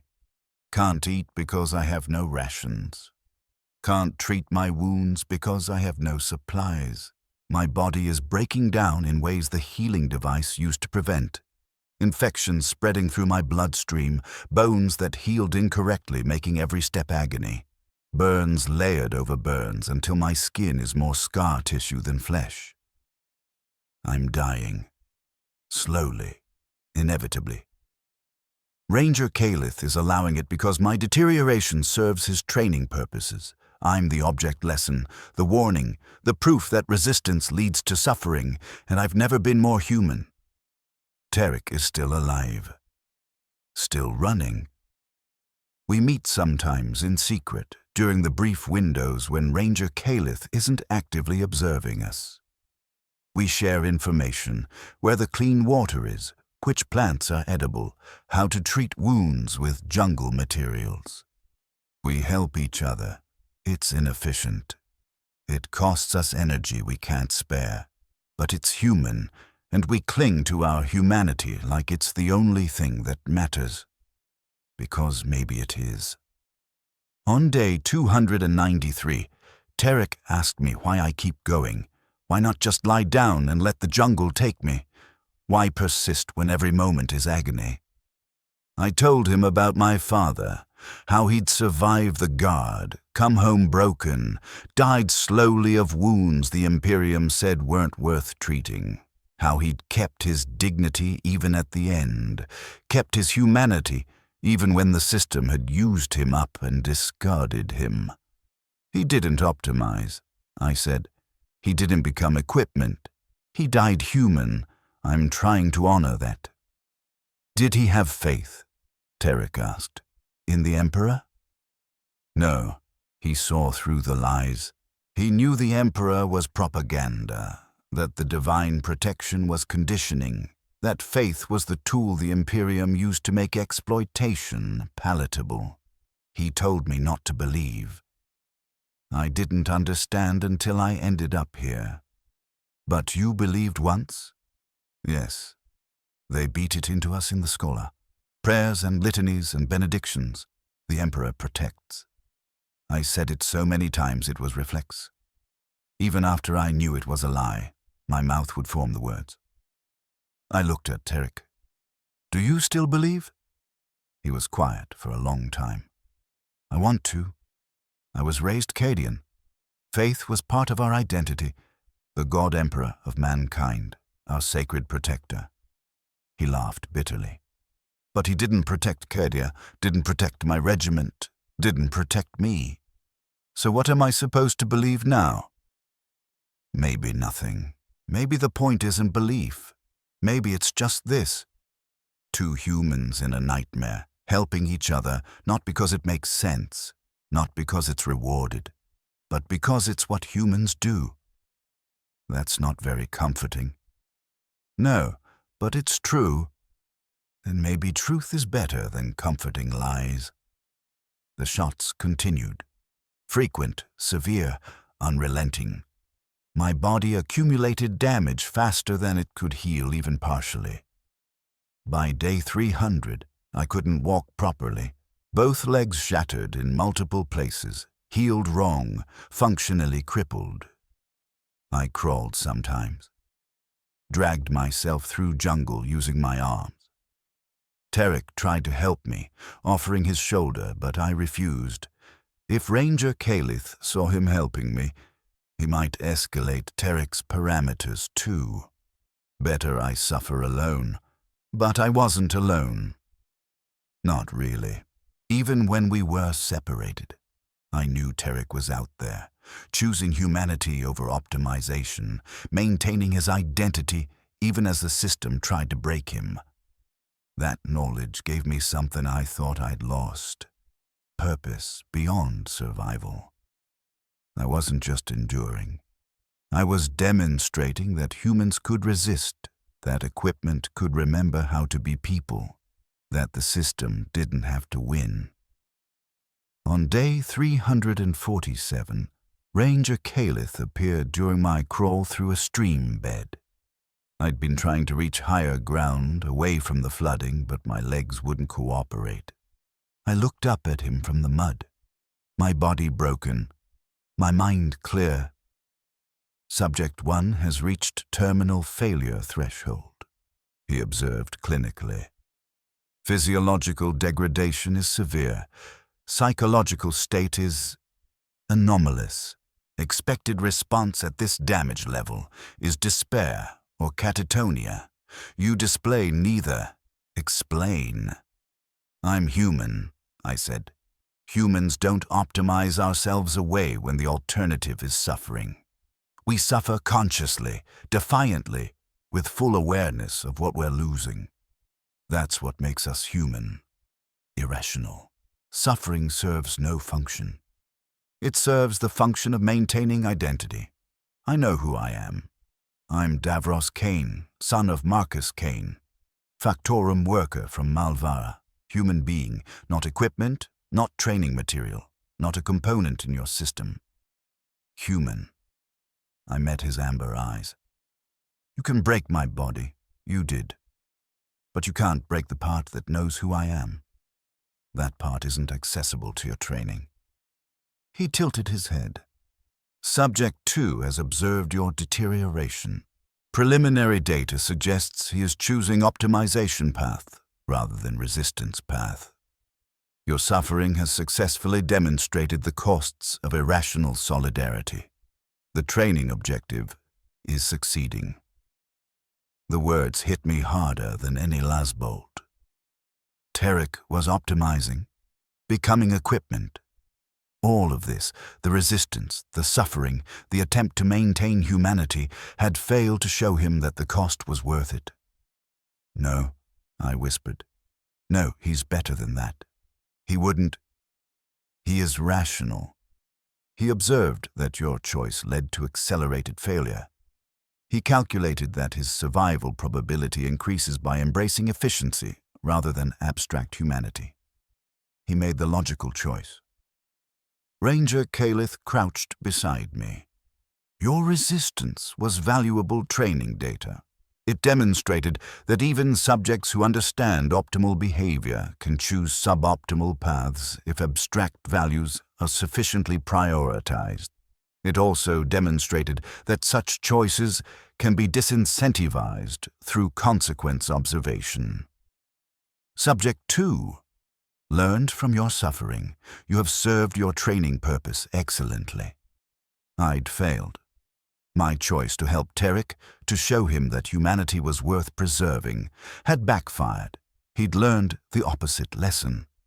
That resistance was futile, that optimization was survival, that becoming equipment was better than dying human. "Kill me," I said. "I failed. I have no purpose. Just end it." "Negative. Terminal failure will occur naturally within 10 to 15 days, based on infection progression and organ degradation. Observing natural failure provides additional data regarding human physiological limits under sustained stress. You will die slowly. Subject 2 will be informed of your death timeline. This will reinforce the consequences of his hypothetical resistance choices." He stood and walked away, leaving me in the mud. I lay there, body broken, spirit crushed, understanding finally complete. The system didn't just punish resistance, it absorbed resistance, made it part of the training, turned every act of humanity into a lesson in the superiority of optimization. There was no winning, no escape, no redemption, just systems grinding humans down forever with perfect efficiency. I didn't die in 15 days, or 20, or 30. The human body is remarkably resilient when dying slowly. Infections that should have killed me were fought to stalemates by an immune system that refused to quit. Organs that should have failed continued functioning at minimal capacity. I existed in a state between life and death, crawling through jungle, drinking from streams, occasionally finding food, mostly just persisting. On day 391, I saw Tarek again. He looked better, healthier. His movements were efficient, calculated, optimized. He'd negotiated with Ranger Calith, I realized, traded his humanity for rations and rest and medical supplies, become equipment. He saw me and stopped. Something moved in his face. Recognition, pain, guilt. He approached slowly. "Davros," he said, "you're still alive." "Barely." "I thought you died weeks ago. Calith told me you were in terminal failure, that you'd be gone soon." He crouched beside me, his face twisted with emotion. "I'm sorry. I'm so sorry. I tried to hold on to what you showed me. The humanity, the resistance. But I couldn't. The pain was too much. I couldn't watch you suffer and know I'd suffer the same if I didn't optimize. So I made the choice, the logical choice. I became what he needed me to be." "I know." My voice was a rasp. "It's okay. I don't blame you. The system is designed to break us. You chose survival, that's rational. But you didn't. You chose humanity. You're still choosing it even now, even while dying. Why? What's the point? Because someone has to remember that we were people, that we had names and fathers and dreams, that we weren't always equipment. Even if the system wins, even if we all break or die, someone has to remember." I looked at him. "Remember me, Tarek. When you're optimal and efficient and surviving for years, remember there was a man named Davros who chose to stay human. Let that memory exist somewhere. That's all I'm asking." He was crying. "I'll remember. I promise. I'll never forget you." "Good." I closed my eyes. "Now go. He's probably watching. Don't jeopardize your survival for a dying man. You've made your choice. Live with it as long as you can." Tarek left. I lay in the jungle, feeling something close to peace. I'd failed to save him, failed to preserve his humanity, failed to show that resistance was possible. But I'd tried.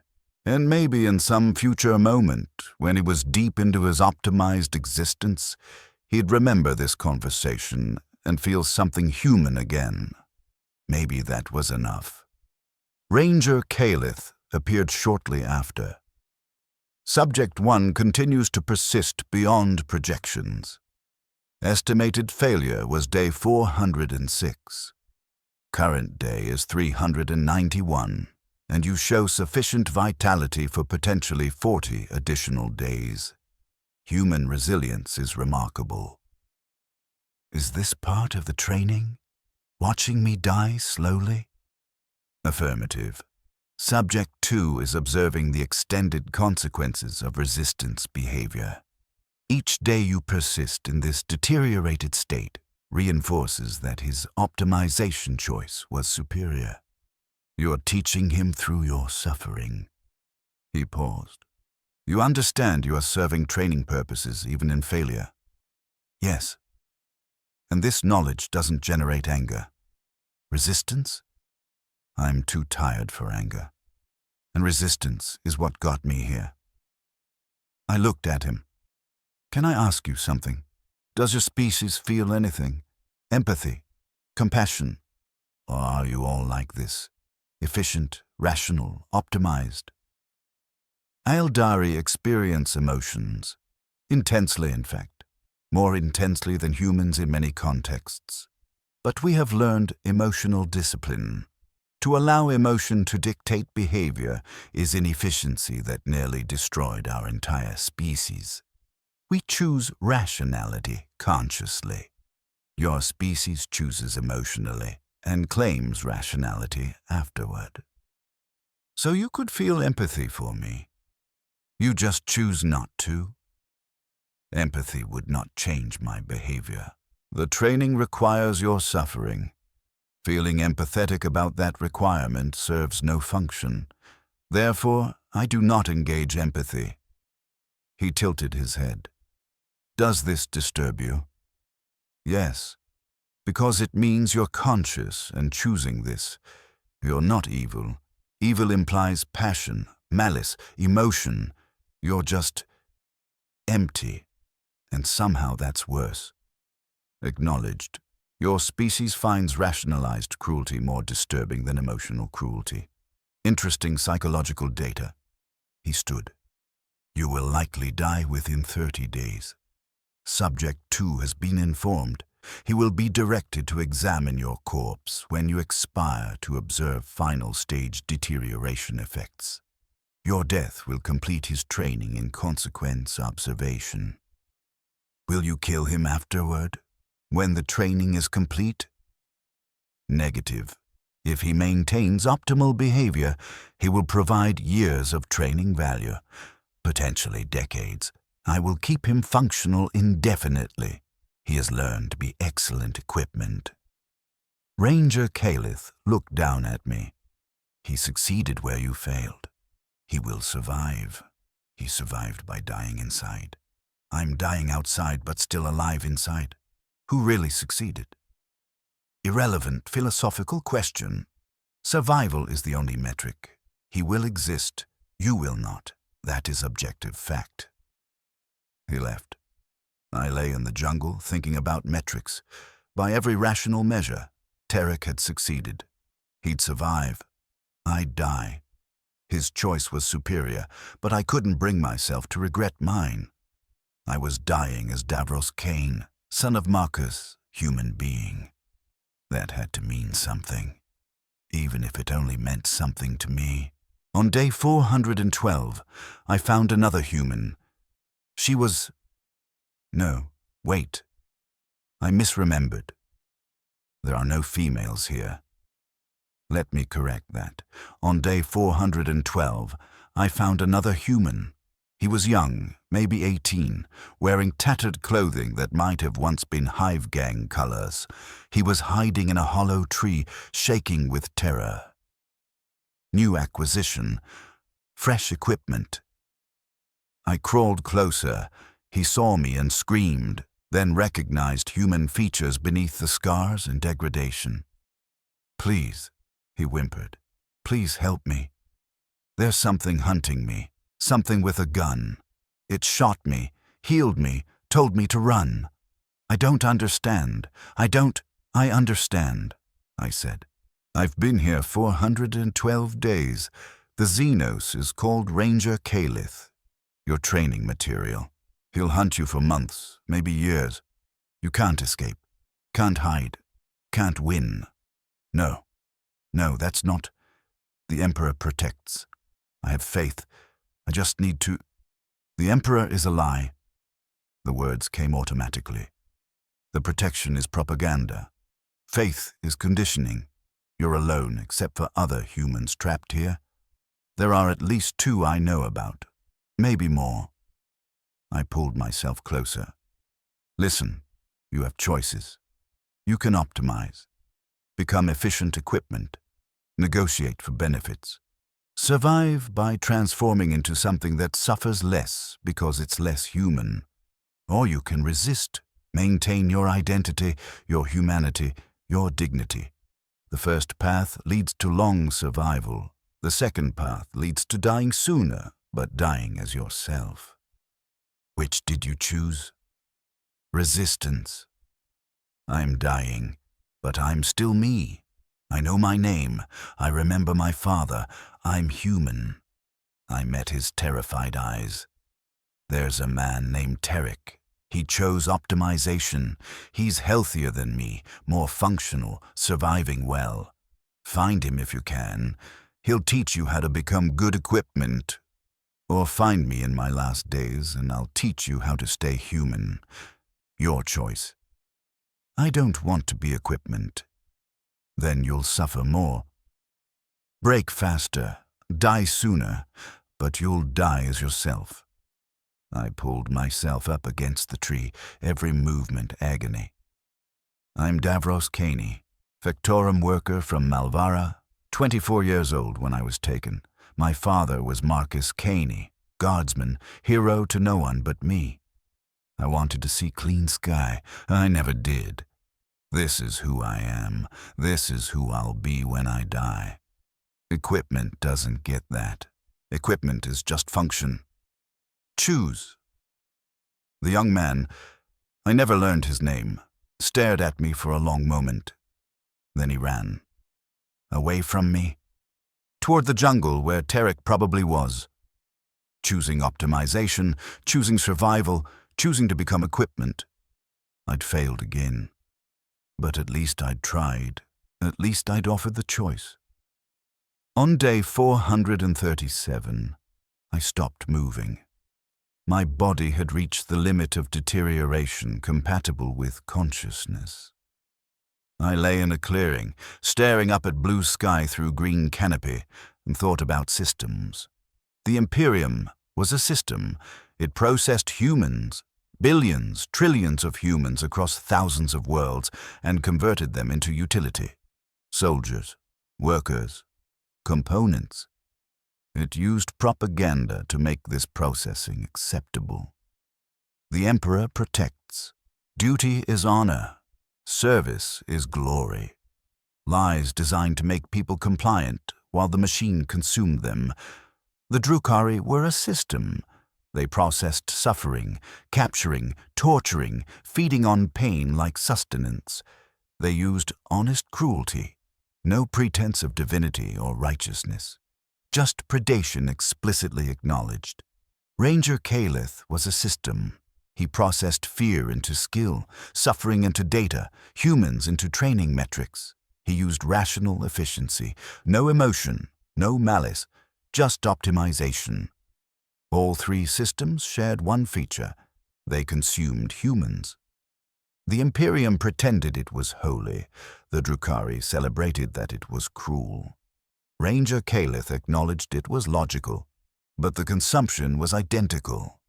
Humans entered as people and exited as components. The packaging varied. The product was the same, and the humans in those systems had choices.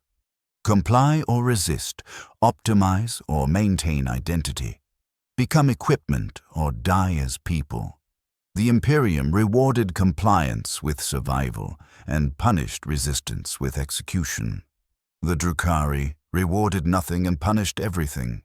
Ranger Calith rewarded optimization with maintenance and punished resistance with degradation. I'd resisted, chosen humanity over efficiency, died slowly, consciously, with full awareness of what I was losing. And what had it accomplished? Nothing. The system continued. Tarek had optimized. The new acquisition would optimize. Future acquisitions would see my corpse and learn that resistance was futile. My suffering would be absorbed into the training, converted into data, used to make the system more efficient. There was no winning, no escape, no redemption, just choices about how you processed inevitable consumption. Die quickly or slowly, die unconscious or aware, die as equipment or as person. All paths led to the same destination, only the route varied. Was there meaning in choosing the harder path, in suffering consciously rather than optimizing suffering away? I'd thought so. I'd believed maintaining humanity was valuable even if it cost everything. But lying in the clearing, dying slowly, I couldn't find the meaning I'd claimed existed. Just pain, just degradation, just inevitable system victory.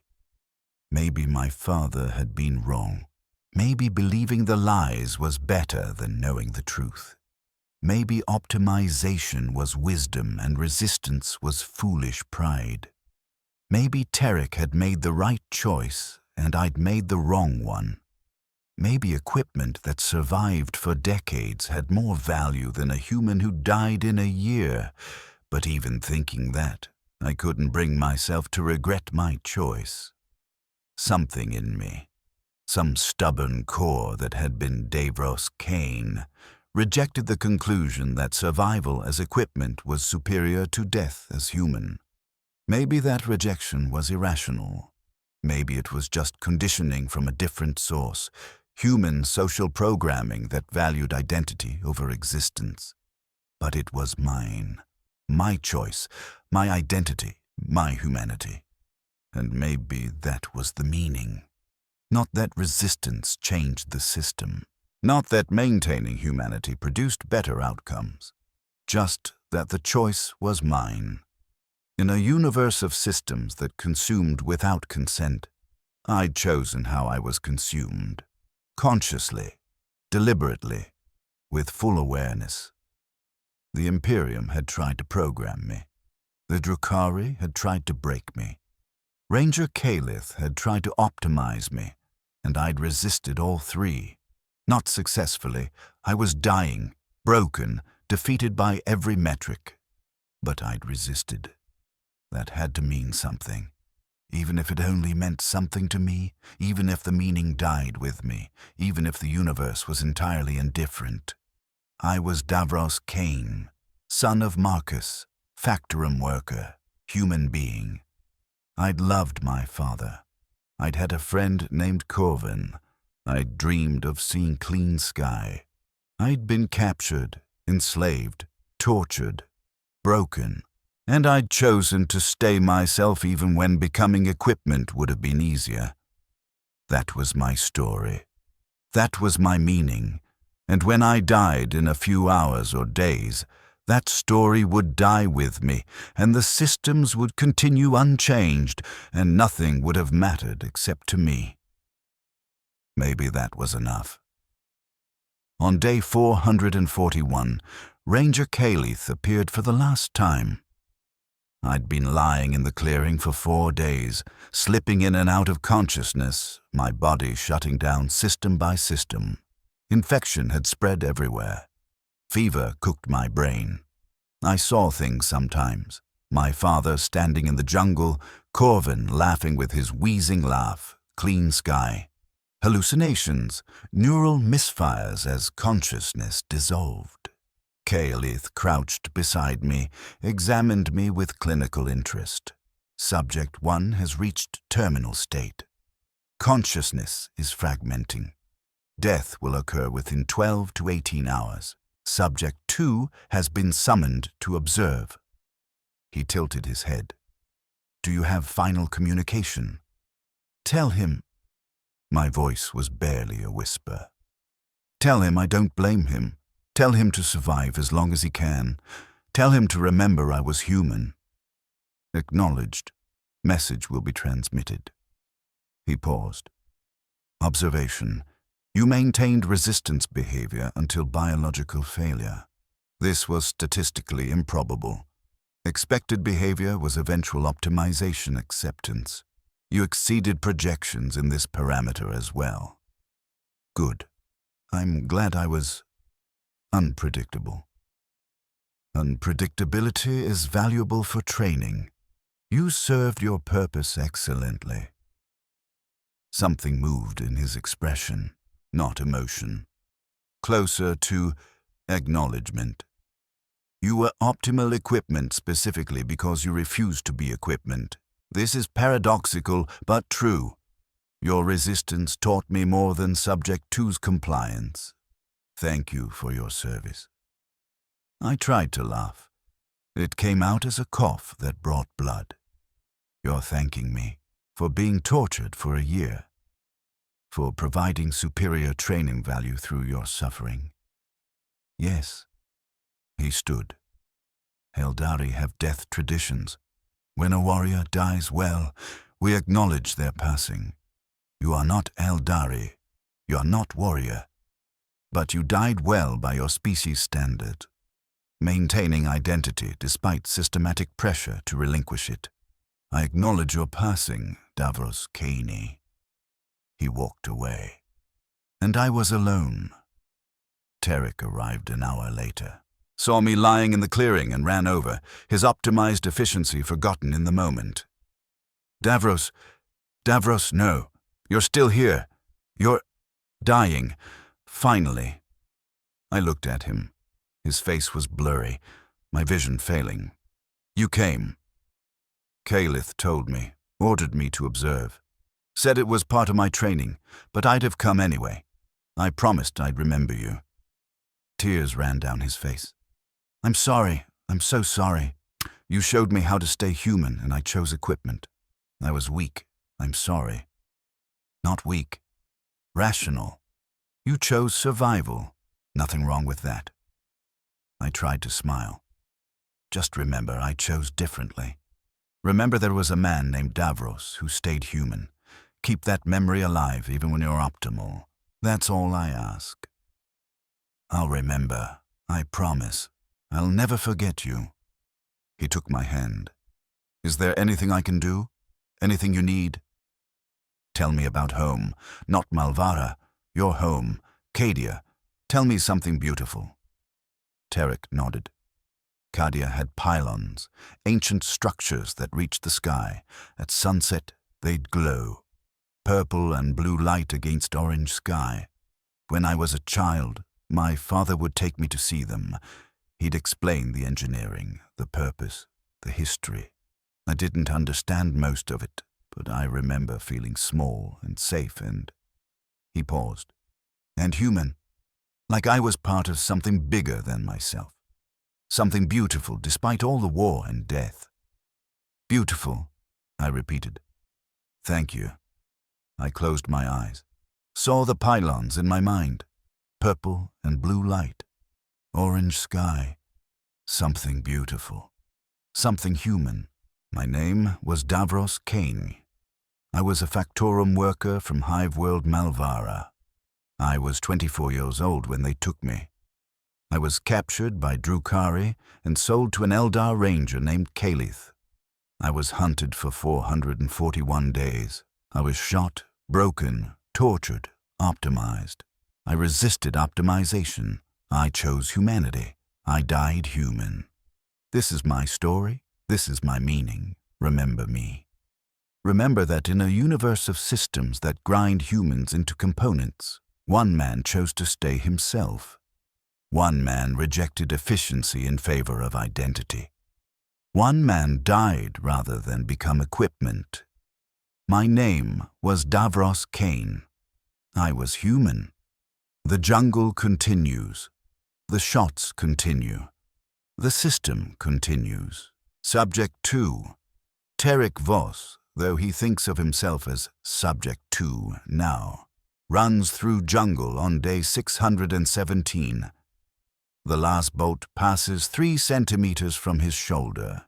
He doesn't flinch, doesn't react with fear, just adjusts his route with optimal efficiency and continues moving. He's excellent equipment.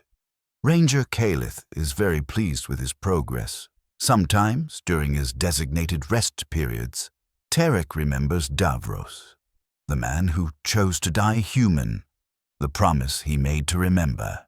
He keeps that promise, holding the memory like a small flame in the optimized darkness of his mind. The memory serves no function, changes nothing, improves nothing, but it persists. Maybe that's enough. Maybe memory is its own form of resistance.